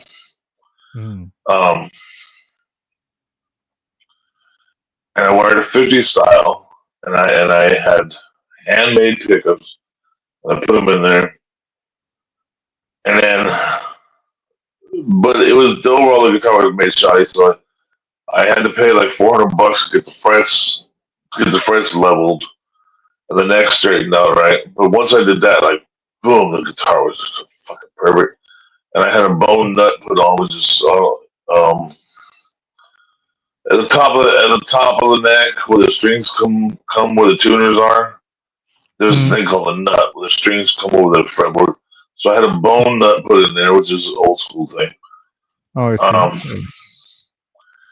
And then I had real Gibson tuners. I had a set, so I put them in there. And for the bridge and the tailpiece, I ponied up the money and I spent like $300 for this German company was making them like this old school. So they were just like the old school Gibson ones, like from the 50s. So I bought that, and I put steel inserts and everything. This fucking guitar, dog. I'm telling you can hit one note and just like this through regular, you just Oh yeah. This fucking thing was just holding on forever. My buddy owned a studio down the street, and he was like, he offered me $4,000 for the fucking thing, and he knew it was from China. Oh yeah. Yeah, he just knew it. And he was like, I'll give you $3,000. I'm like, no. He's like, I'll give you $4,000. I'm like, no. I'm like, that's a magic fucking guitar. Would you sell it? He goes, no, I wouldn't sell it. He's like, I don't blame you. He offered me $4,000. I'm like, would you say, if this was your guitar, would you sell it? He's like, no, I wouldn't sell it. I said, I'm not selling it either. And then it got stolen. I wish I would have sold it. Oh man. Yeah. At least there's somebody that Well, if I sold it, I could still go play it. Yeah, too, right? No, yeah, it was just a magic guitar. Some guitars just have you can play them out of tune, and it just makes whoever plays it sound better. It's just some guitars are like that, man. And most guitars aren't. You know, they just sing. They have a tunefulness when you play them. And this was one of those where I got done with it. I put all this shit on there, and I rewired the whole fucking thing and everything, and it just was an amazing instrument, man. And I'll never have it again. I'll never have it again. You know what I mean? I can own 30 more guitars in my life. I'll never have that again. I'll just never have it. But God, that guitar was just. It was just a thing of beauty, man. Oh yeah. You know, I'm talking about, like now, a Gibson Standard costs you $3,600. Damn. But back then, when he offered me $4,000, a Gibson Standard was like $2,300. You know, and he was like, "I'll give you $4,000 for it." That was like a, Oh yeah. But he even knew it was from China. He watched me build the fucking thing. I worked on a bunch of his guitars. I knew how to improve guitars because it's not all guitars are made equal. Each one is a sum of its parts, but you can improve them in certain ways if you do things right. And boy, that one. It was a beauty. It looked like who Slash is? Yeah, sure. Man, remember the Appetite for Destruction that Les Paul he played? It looked just like it was the same. Oh, the same tiger stripe. Oh, I see. Yeah. The orange with the tiger stripe. I bought it because I was like, yeah, everybody likes that. I'll buy that. Oh yeah. It was $300, and so I was like, yeah, for that price, I'll get one. It says Gibson on the stock, so fuck it, Oh yeah. Yeah, really. But boy, it just turned into a monster. It was just such a sweetheart. Yeah, it's funny. I wonder, if it's a wood, I guess maybe it's just a certain piece of wood that's just perfect to the grain or whatever it is. You just never know. You never know what it is, what the magic is. There's certain things you have to do right, like the wiring, and I like what? Get the right hardware on there. You want to have steel under the body. You want to have steel tailpiece inserts. You want to have steel tailpiece screws. You want to have aluminum tailpiece. There's certain things that you want to do to get the right kind of tone out of it. You want to have good tuners and the bone nut. You want to have certain things, but that still doesn't guarantee that it's going to be an amazing guitar. It doesn't guarantee anything. It can still be a dud. You can do that to 10 guitars, and maybe one of them might. Now, they'll all sound better. They'll all sound better if you do that stuff. Sure. But one of them might be like really, really good if you do that stuff. Way better. Yeah, way better. Yeah. But one of them, if you buy 10 guitars, one of them might be good with the junk on it. You know what I mean? It was just the crap that comes from the factory, which is like made out of zinc and pot metal. It might be amazing that way.